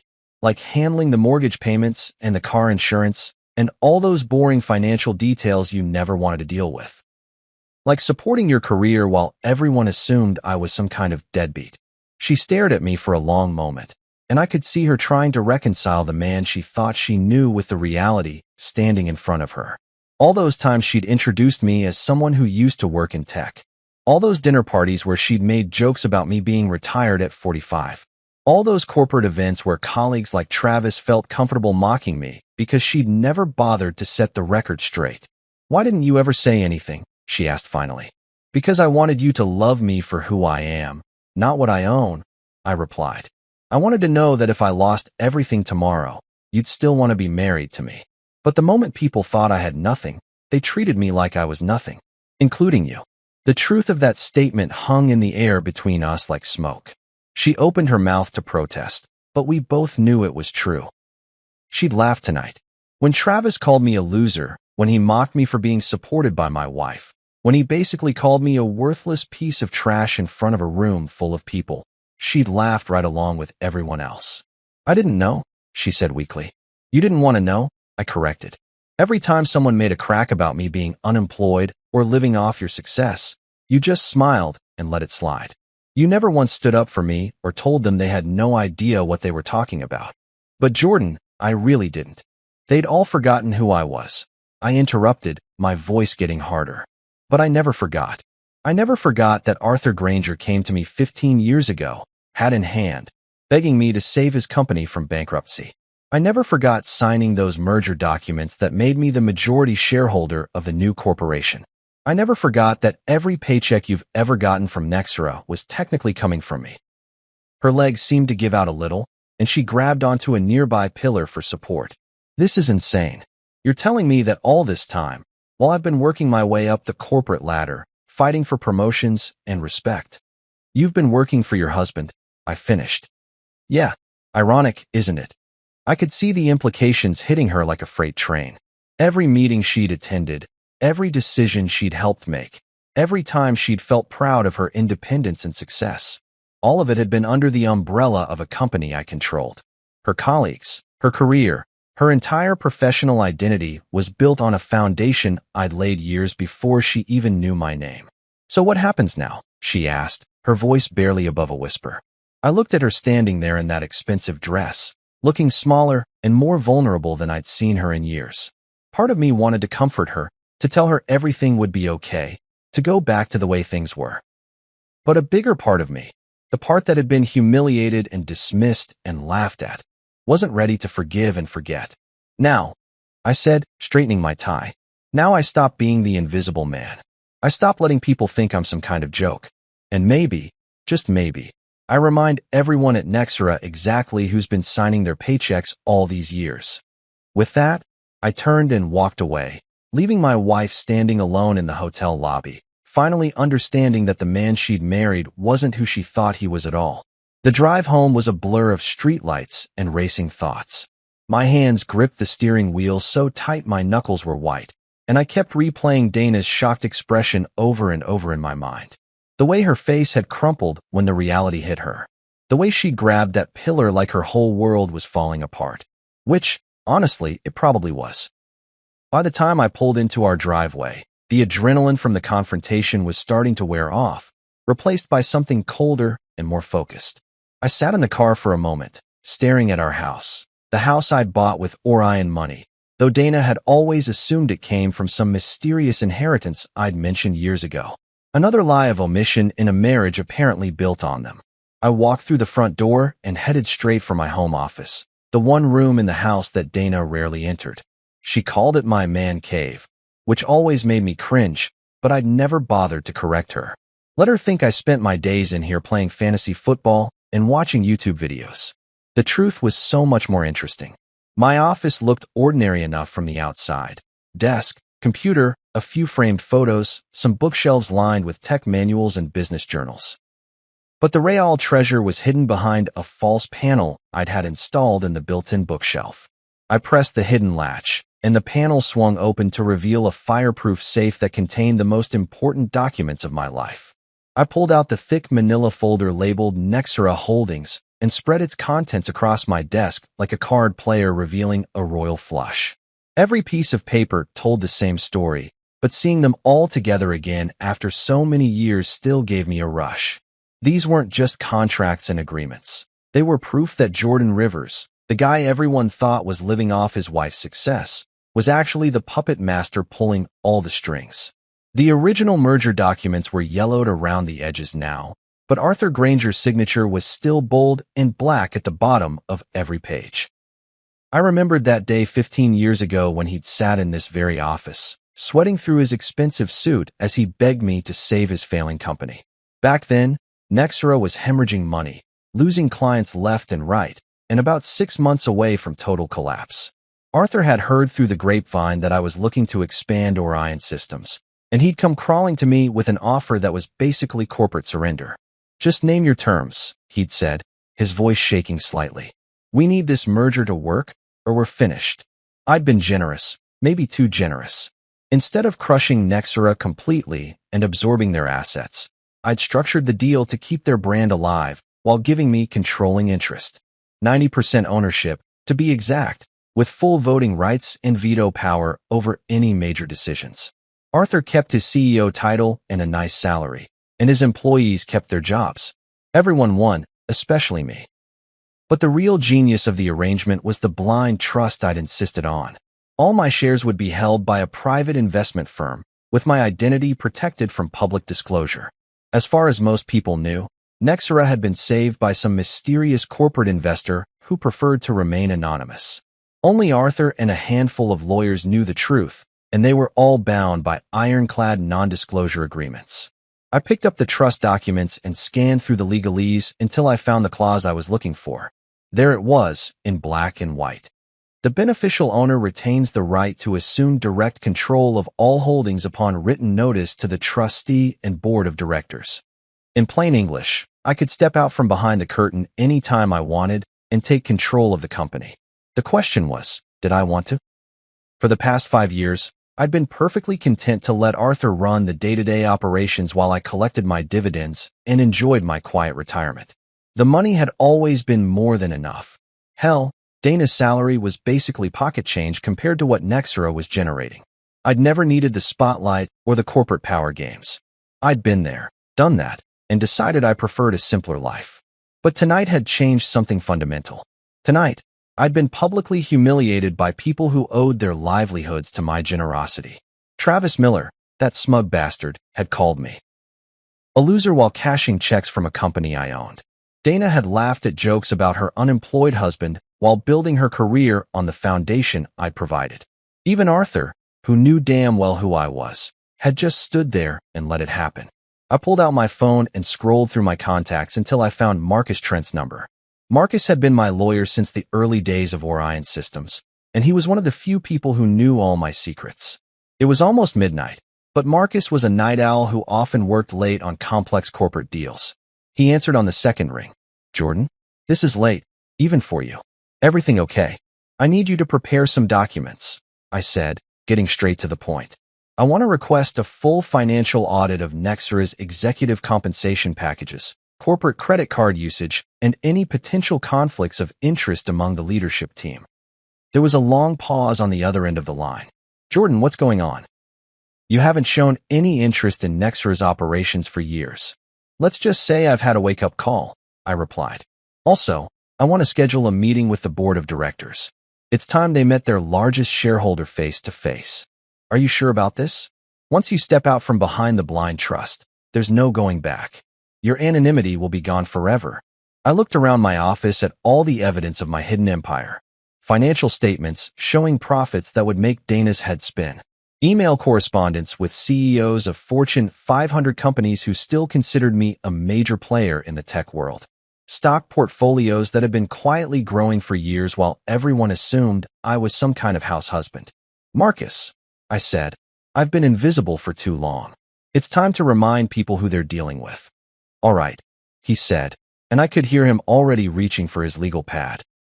I'll have the audit request ready by morning, and I'll reach out to the board to schedule an emergency meeting.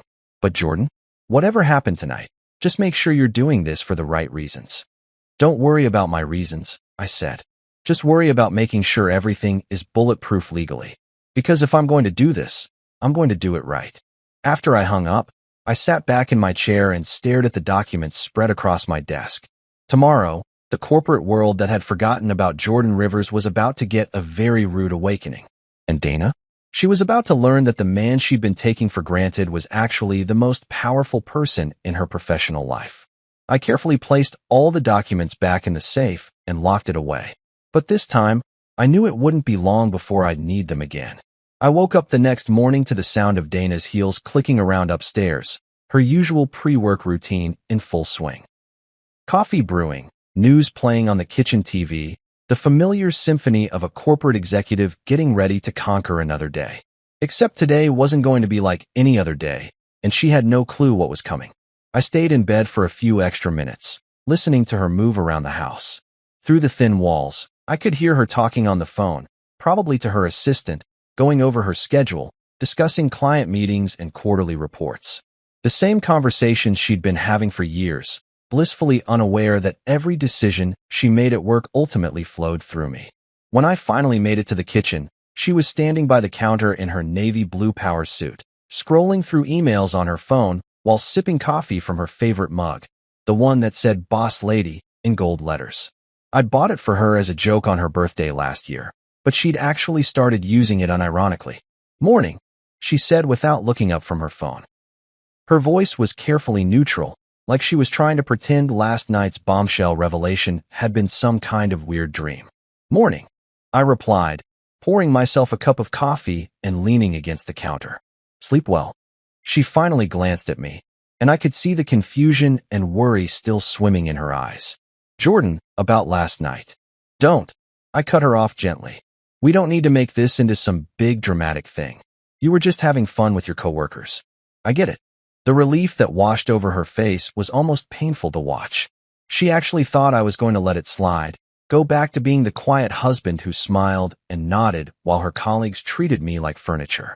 They were just joking around, she said, the words coming out in a rush. You know how Travis gets when he's been drinking. He doesn't mean anything by it. Of course not, I agreed, taking a sip of my coffee. He was just being Travis. No harm, no foul, right? Exactly. She looked so relieved she might have hugged me if she wasn't worried about wrinkling her suit. I'm glad you're not going to make a big deal out of it. I mean, we both know you're not actually. You know, unemployed or whatever. You've got your investments and your consulting work. Right? I nodded. My little side projects. She kissed me on the cheek before heading toward the garage, her heels clicking with renewed confidence. I'll probably be late tonight.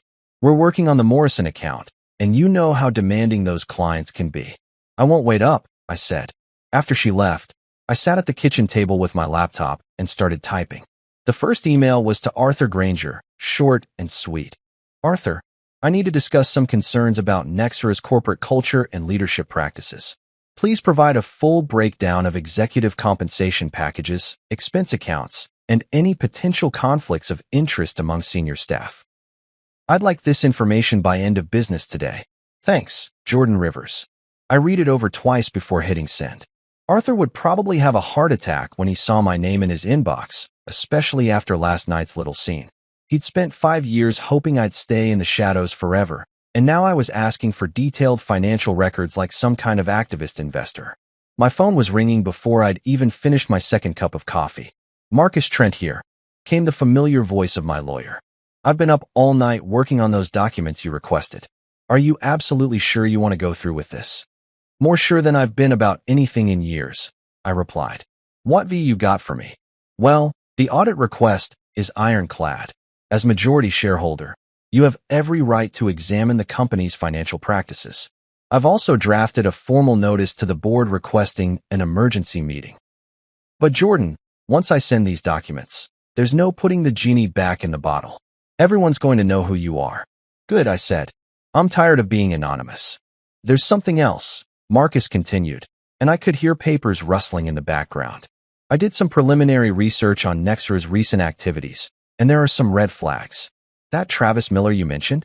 He's been steering contracts toward a construction company owned by his cousin. Nothing technically illegal, but definitely ethically questionable. Interesting, I said, though I wasn't really surprised. Guys like Travis always had some kind of angle, some way to game the system for personal benefit. There's more. Several executives have been using corporate credit cards for personal expenses, fancy dinners, golf trips, even some questionable client entertainment that looks more like family vacations. Arthur's been pretty loose with oversight.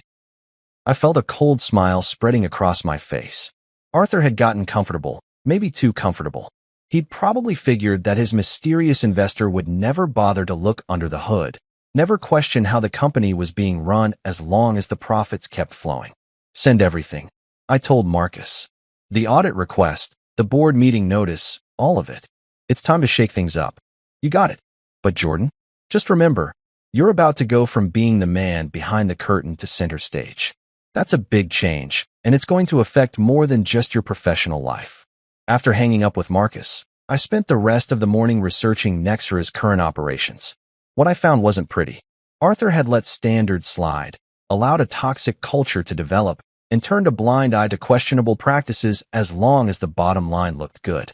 The company I'd saved 15 years ago had become exactly the kind of corporate cesspool I'd always despised. By noon, I was ready to make my move.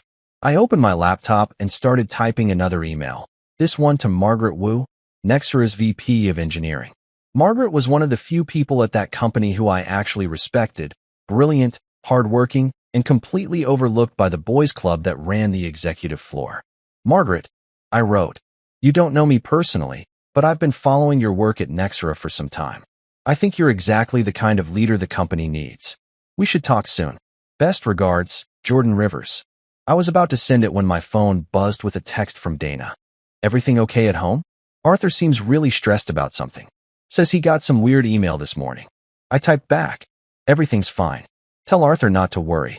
I'm sure whatever it is will work itself out. But even as I sent the message, I knew that nothing was going to work itself out. In fact, things were about to get a whole lot more complicated for everyone at Nextra, starting with my wife. I hit send on the email to Margaret, then sat back in my chair and waited for the chaos to begin. For the first time in years, I wasn't the quiet investor sitting on the sidelines. I was back in the game, and I intended to win. The corporate rumor mill works faster than a Vegas poker dealer, and by 10 a.m., the first domino had already fallen. I was sitting in my home office, monitoring the situation through a network of contacts I'd maintained over the years, when my phone started buzzing with updates from Marcus. Travis Miller just got called into HR, he texted. Official reason: review of recent conduct at corporate events. Unofficial reason: your audit request lit a fire under Arthur's ass. I leaned back in my chair and smiled. Travis had probably strutted into that HR meeting thinking he was untouchable, the golden boy who could crack jokes about losers and unemployed husbands without consequences. He was about to learn that actions have a funny way of catching up with you, especially when the person you're mocking owns the company you work for. My laptop chimed with an incoming email from Arthur. The subject line read, urgent, need to discuss, and I could practically feel his panic radiating through the screen. I opened it and wasn't disappointed. Jordan, I received your request this morning, and I want to assure you that Nextra maintains the highest standards of corporate governance. Perhaps we could schedule a call to discuss your concerns in a more informal setting? I'm sure we can clear up any misunderstandings. Best regards, Arthur. Misunderstandings. That was rich. The only misunderstanding here was Arthur thinking he could keep playing fast and loose with my company while I stayed safely tucked away in retirement. I typed back a simple response. Arthur, I'm not interested in informal discussions. I want the documentation I requested by 5 p.m. today, and I want that board meeting scheduled for this week. No exceptions. While I was dealing with Arthur's damage control attempts, the real chaos was unfolding at Nextra's downtown headquarters. Marcus had a contact in the building, a paralegal who worked for the company's legal department, and she was feeding us intel like some kind of corporate spy thriller. Security just escorted Travis out of the building. Came the next update. Word is they found evidence of the cousin's construction contracts in his emails. He's been suspended pending a full investigation. I had to hand it to Arthur. When he moved fast. Travis had gone from company golden boy to corporate pariah in the span of a single morning. But then again, Arthur was probably scared shitless about what other skeletons might come tumbling out of the closet once I started digging deeper. My phone rang, and Dana's name flashed on the screen. I let it go to voicemail, then listened to her message. Jordan, what the hell is happening over here? Travis got fired, people are freaking out about some audit, and Arthur looks like he's about to have a nervous breakdown. Call me back. Instead of calling her back, I texted. Sounds like a typical Tuesday at the office. I'm sure it's nothing to worry about. But it wasn't nothing, and we both knew it. The machine I'd set in motion this morning was just getting started, and poor Dana was caught right in the middle without even realizing it. She thought she was dealing with some random corporate crisis, when in reality, she was watching her husband dismantle the toxic culture that had allowed people like Travis to flourish. Around noon, Marcus called with an update that made my day. The board meeting is scheduled for Thursday at 2 p.m. Arthur tried to push it to next week, but the other board members want answers about this sudden audit request. They're curious about who's been pulling the strings behind the scenes all these years. Perfect, I said. What about the financial records? Arthur's assistant just sent over a preliminary report. You're going to love this. Travis wasn't the only one with his hand in the cookie jar.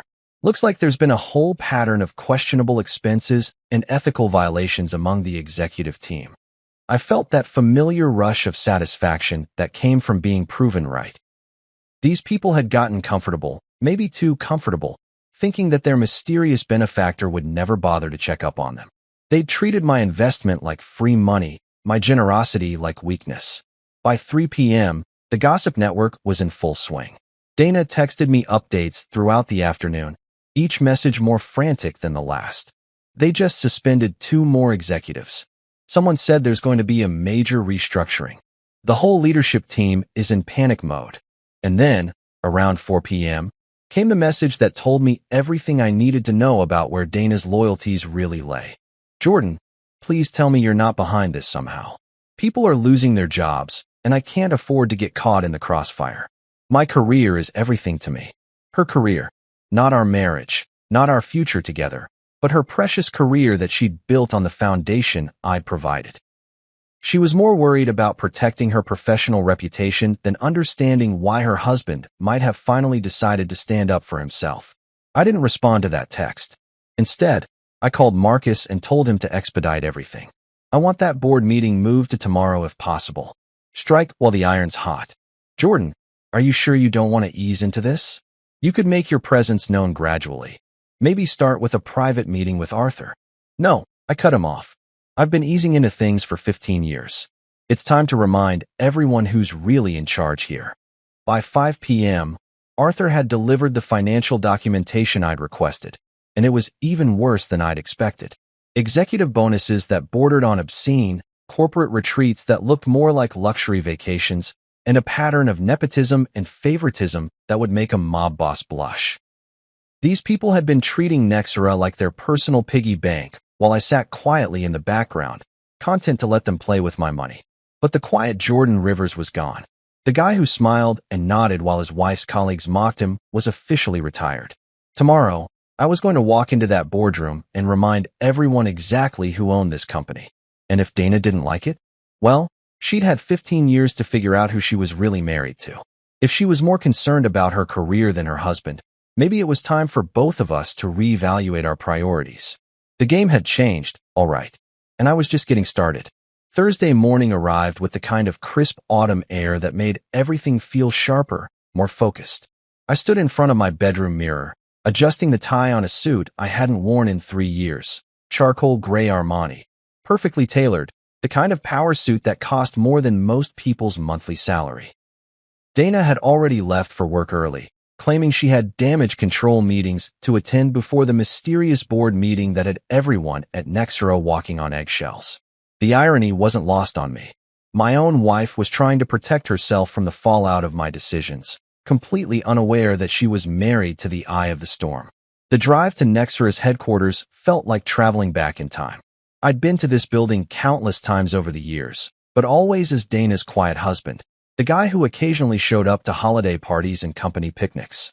Today, I was walking through those glass doors as Jordan Rivers, majority shareholder and the man who'd been pulling the strings from behind the curtain for 15 years. Marcus met me in the parking garage, looking sharp in his usual Navy suit and carrying a briefcase that probably cost more than some people's cars. "You ready for this?" he asked, studying my face carefully. "I've been ready for 15 years, I replied. I just didn't know it until now. The elevator ride to the executive floor was silent except for the soft jazz playing through hidden speakers. I watched the numbers climb, 10, 15, 20, and felt something shift inside me with each floor. By the time we reached the boardroom level, the Jordan Rivers who'd been content to stay in the shadows was gone, replaced by someone who was ready to reclaim what had always been his. Arthur was waiting outside the boardroom, pacing like a caged animal. When he saw me step off the elevator, his face went white as fresh snow. "Jordan," he said, extending his hand with forced enthusiasm. "It's been too long. You look, well." "Arthur," I replied, shaking his hand and noticing how clammy his palm was. "I bet you never thought you'd see me in this building again." "Well, you're always welcome here. This is you're obviously a valued." He was stumbling over his words like a nervous teenager, and I could see sweat beading on his forehead despite the building's air conditioning. "My company," I finished for him. "You can say it, Arthur. This is my company." Before he could respond, the boardroom doors opened, and I got my first look at the people who'd been making decisions about my investment for the past decade and a half. 5 board members, all looking confused and slightly annoyed about being called to an emergency meeting. They probably thought this was about some minor crisis that Arthur could handle with his usual corporate double talk. They were about to learn how wrong they were. "Gentlemen," Arthur announced as we entered the room, "I'd like you to meet Jordan Rivers." The silence that followed was beautiful. You could practically see the mental gymnastics happening as they tried to place the name. Jordan Rivers, or had they heard that before? Then, one by one, recognition dawned on their faces like sunrise breaking over a mountain range. "Wait," said Patricia Hensley, the only woman on the board. "Jordan Rivers as in, the Orion Systems Jordan Rivers?" "The very same," I said, taking my seat at the head of the table like I owned the place. Which of course I did. "Nice to finally meet you all in person." The next few minutes were a masterclass in corporate panic. Board members frantically shuffling through papers, whispered conversations, confused glances exchanged across the mahogany table. Arthur looked like he wanted to crawl under the conference table and disappear. "I think there's been some confusion," said Robert Chun, the board's treasurer. "Our records show that Orion Systems was acquired through a blind trust arrangement. The beneficial owner's identity has always been confidential." "Not confidential," I corrected. "Just private. There's a difference." "Arthur here has known exactly who I am from day one. Haven't you, Arthur?" Arthur cleared his throat and nodded reluctantly. "Yes. Well, Mr. Rivers preferred to maintain his anonymity while the company established its new direction after the merger." 15 years is a long time to establish direction," I said, opening the briefcase Marcus had prepared. "Long enough for some people to forget that actions have consequences." I spread the financial documents across the table like a dealer laying out cards. Executive compensation reports, expense account summaries, the evidence of Travis's nepotistic dealings, and a whole lot more that painted a picture of a company that had lost its way. "This is what I've been paying for," I continued, my voice calm but carrying an edge that made everyone sit up straighter. "Executives using corporate credit cards for family vacations, hiring practices that favor friends and relatives over qualified candidates, and a company culture that thinks it's acceptable to mock and belittle people without consequences." Patricia leaned forward, studying the documents. "These are serious allegations, Mr. Rivers. If even half of this is accurate." "It's all accurate," I assured her. "And it's just the tip of the iceberg. You see, when you think the boss is never watching, you tend to get sloppy. You start treating the company like your personal playground instead of a business." Arthur was sweating openly now. "Jordan, if there have been some irregularities, I'm sure we can address them through proper channels." "The proper channel," I interrupted, "is me standing up and taking control of the company I've owned all along. Which brings me to why we're all here today. I pulled out one final document. A formal notice of intent that Marcus had drafted the night before. Effective immediately, I'm exercising my right as majority shareholder to assume direct operational oversight of Nexra Corporation. Arthur, I appreciate your service over the years, but your resignation will be accepted immediately. The room erupted in a chorus of shocked voices, but I held up my hand for silence. I'm not finished. Travis Miller's termination will stand, obviously, but there are going to be other changes as well, starting with a complete overhaul of our executive team and our corporate culture. I stood up and walked to the floor-to-ceiling windows that overlooked the city skyline. Somewhere down there, Dana was probably sitting in her office, completely unaware that her husband had just fired her boss and taken control of the company she'd spent years climbing the ladder at. You see, I said, turning back to face the room. I've spent 15 years watching this company from the shadows. I've seen how you treat people when you think no one important is watching. I've seen how you operate when you think the money will keep flowing no matter what you do. I walked back to my chair, but remained standing. Well, someone important was always watching. And the money keeps flowing because I allow it to flow. But that arrangement is about to change dramatically.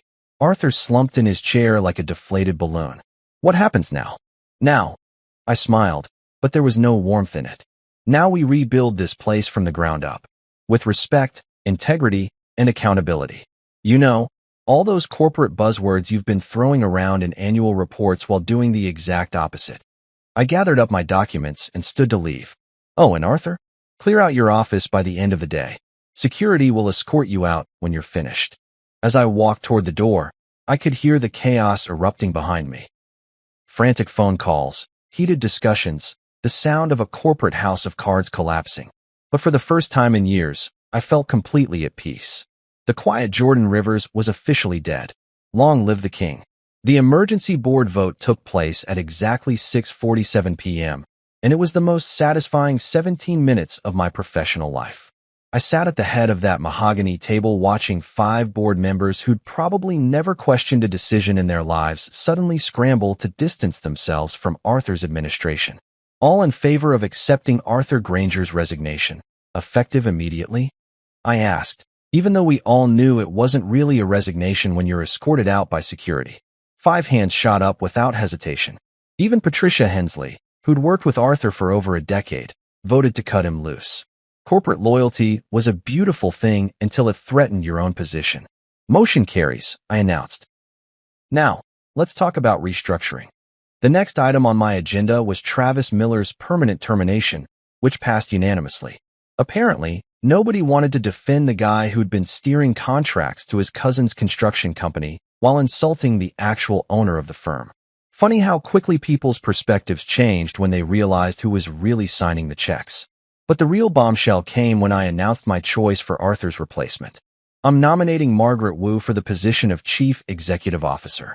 The silence in that room was deafening. Robertson looked like I'd just suggested we hire a circus clown to run the company. Margaret Wu from engineering? He asked. She's never held an executive position. She's never held an executive position because this company has spent 15 years promoting people based on who they play golf with instead of who actually gets results, I replied. Margaret has been running successful projects while your previous leadership team was busy padding their expense accounts. I'd done my homework on Margaret over the years. While guys like Travis were schmoozing clients at expensive steakhouses, she was in the trenches solving problems and delivering solutions. While Arthur was giving speeches about innovation, Margaret was actually innovating. She was exactly the kind of leader Nexra needed, and exactly the kind of person the Old Boys Club had been overlooking. With all due respect, Mr. Rivers, Patricia interjected, promoting someone from engineering to CEO is a significant leap. Perhaps we should consider external candidates.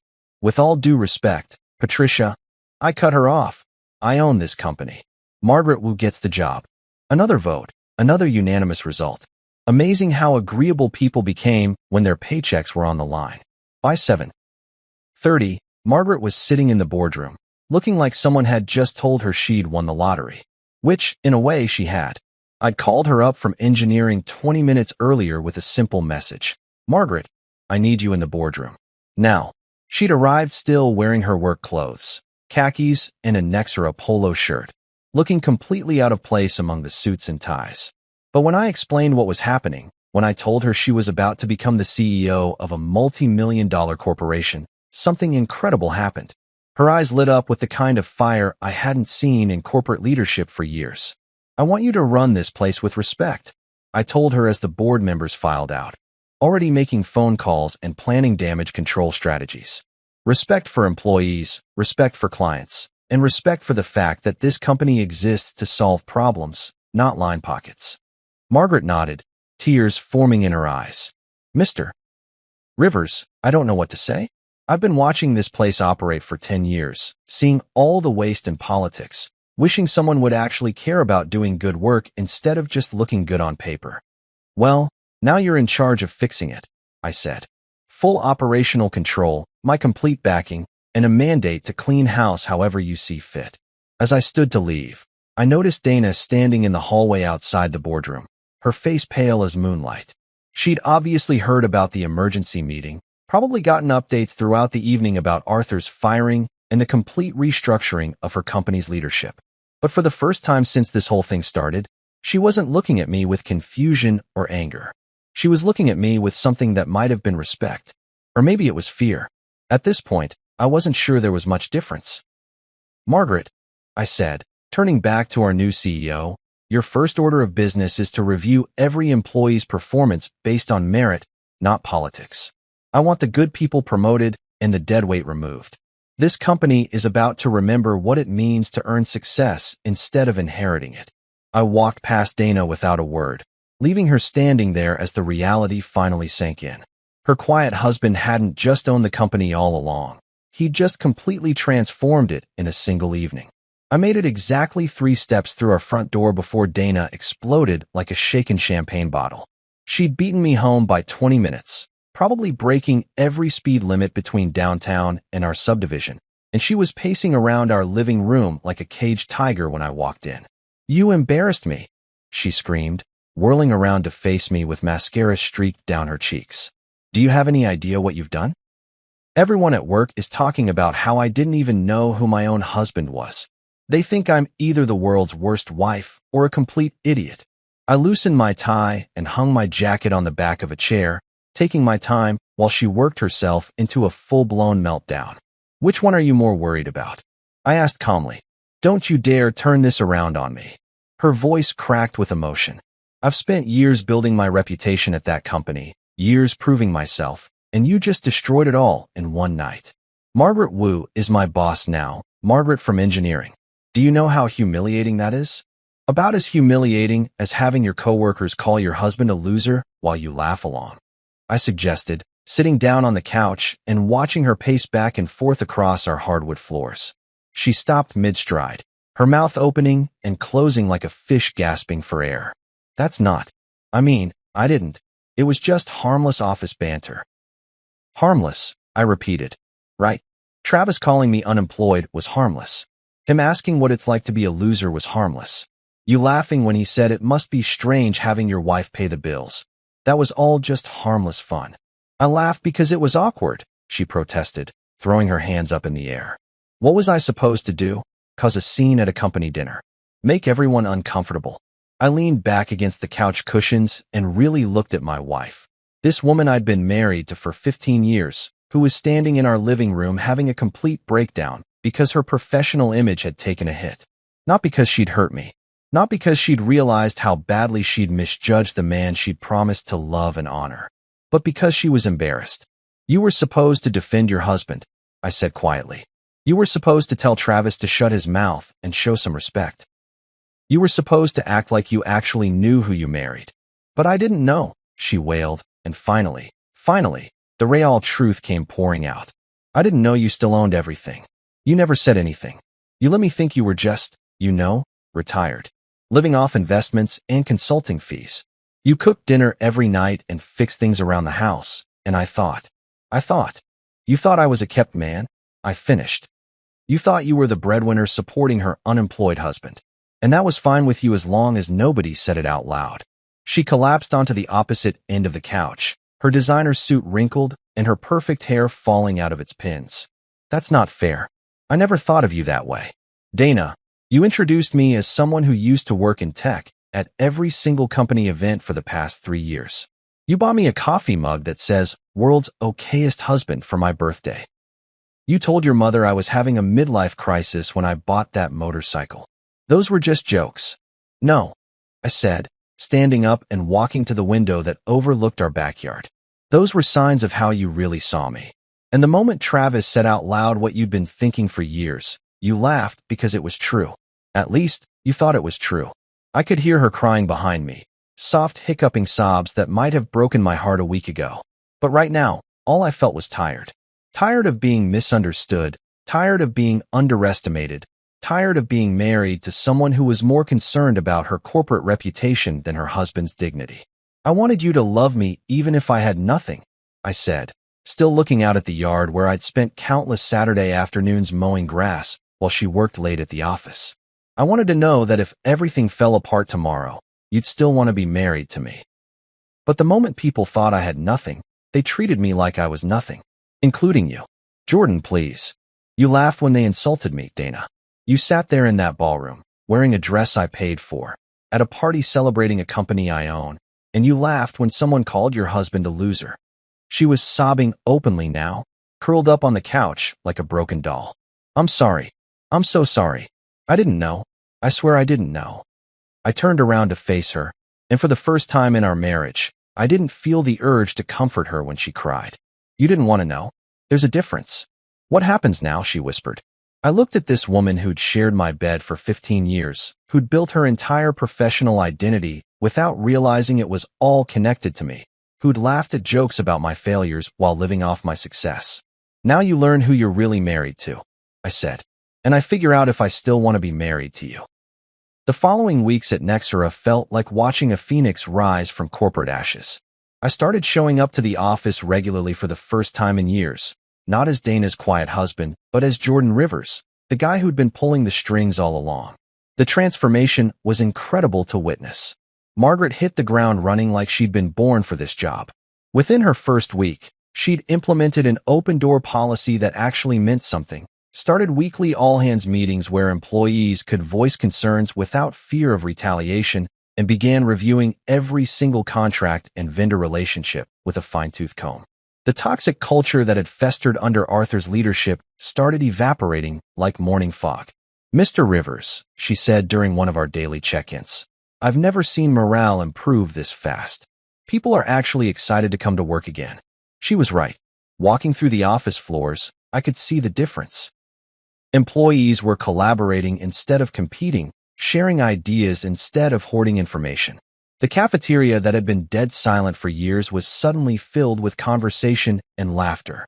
Someone had even brought in a decent sound system, and soft jazz played in the background during lunch hours. Travis's lawsuit fizzled out exactly as Marcus had predicted. When faced with the mountain of evidence we'd compiled about his nepotistic schemes and contract manipulation, his lawyers advised him to settle quietly and disappear. He took a job with some mid-tier firm in Phoenix, probably telling everyone who'd listen about how he'd been railroaded by corporate politics. Meanwhile, Dana took a leave of absence. I need time to process everything, she told me one morning over coffee, her voice hollow and distant. I need to figure out who I am if I'm not climbing the corporate ladder at Nexera. I didn't argue with her decision. Honestly, it was probably for the best. Having her around the office would have been awkward for everyone involved, especially since half the employees knew she was married to the owner and the other half were still trying to figure out how they'd missed such a massive piece of information. But the real game changer was the foundation I established. The Jordan Rivers Foundation for Engineering Education, designed to provide scholarships and mentorship for underprivileged kids who wanted to pursue careers in technology. For years, I'd been writing checks to various charities, quiet donations that nobody knew about. Now I was putting my name and my story behind something that mattered. The first scholarship reception was held in Nexera's main conference room, the same space where I'd fired Arthur just months earlier. 25 kids from inner-city schools, their parents, teachers, and mentors, all gathered to celebrate possibilities. These weren't rich kids with connections and safety nets. These were hungry, brilliant young people who just needed someone to believe in them. I used to hide in the shadows, writing checks and staying anonymous. Now I showed up, shook hands, listened to stories, and showed these kids that respect and hard work could actually lead somewhere meaningful. The sweetest revenge wasn't punishment. It was building something better than what came before. 3 months later, I found myself back in the same Hilton ballroom where this whole journey had started, but everything was different now. The corporate awards night that Margaret had organized felt like stepping into an alternate universe, one where respect actually meant something and success was measured by impact rather than politics. Ladies and gentlemen, Margaret announced from the podium, looking confident and radiant in her role as CEO. Please welcome Jordan Rivers, the man who believed in Nexera before anyone else did, and the visionary who's helping us build something truly meaningful. The applause that filled the room was genuine, warm, and completely different from the mocking laughter that had echoed in this same space just a few months ago. I stood up and walked to the front, passing tables full of employees who actually knew who I was now, who understood that the quiet guy they'd occasionally seen at company events was the reason they all had jobs. No more whispered jokes about Dana's unemployed husband. No more smirks about the loser who didn't contribute anything meaningful. These people had seen what I could build when I stopped hiding in the shadows. Dana sat quietly in the third row, wearing a simple black dress instead of her usual power suit. We were still married, technically, but everything between us had fundamentally shifted. She'd started therapy, began volunteering at the foundation, and was slowly learning to see me as something other than an accessory to her corporate ambitions. Maybe it was too late for us. Maybe it was just in time. That remained to be seen. Thank you, I said into the microphone, looking out at faces that reflected respect instead of ridicule. 3 months ago, some of you learned something that surprised you about the man standing here tonight. But the real surprise isn't that I owned this company all along. The real surprise is what we've built together since then. I gestured toward Margaret, who was beaming with pride. Under Margaret's leadership, Nexera has remembered what it means to actually solve problems instead of just talking about solving them. We've created an environment where good ideas matter more than good connections, where hard work gets recognized, and where respect isn't just a buzzword we throw around in mission statements. The foundation had funded its first class of scholarship recipients, 15 bright kids who were already showing incredible promise in their first semester of college. The mentorship program had paired Nexera employees with students from underprivileged backgrounds, creating bridges between dreams and opportunities. As I looked around that ballroom, I realized the sweetest revenge had never been about punishment at all. It was about building something better than what came before. It was about showing people that power used with purpose could transform everything it touched. The laughter had finally stopped, replaced by something infinitely more valuable, a legacy worth leaving behind.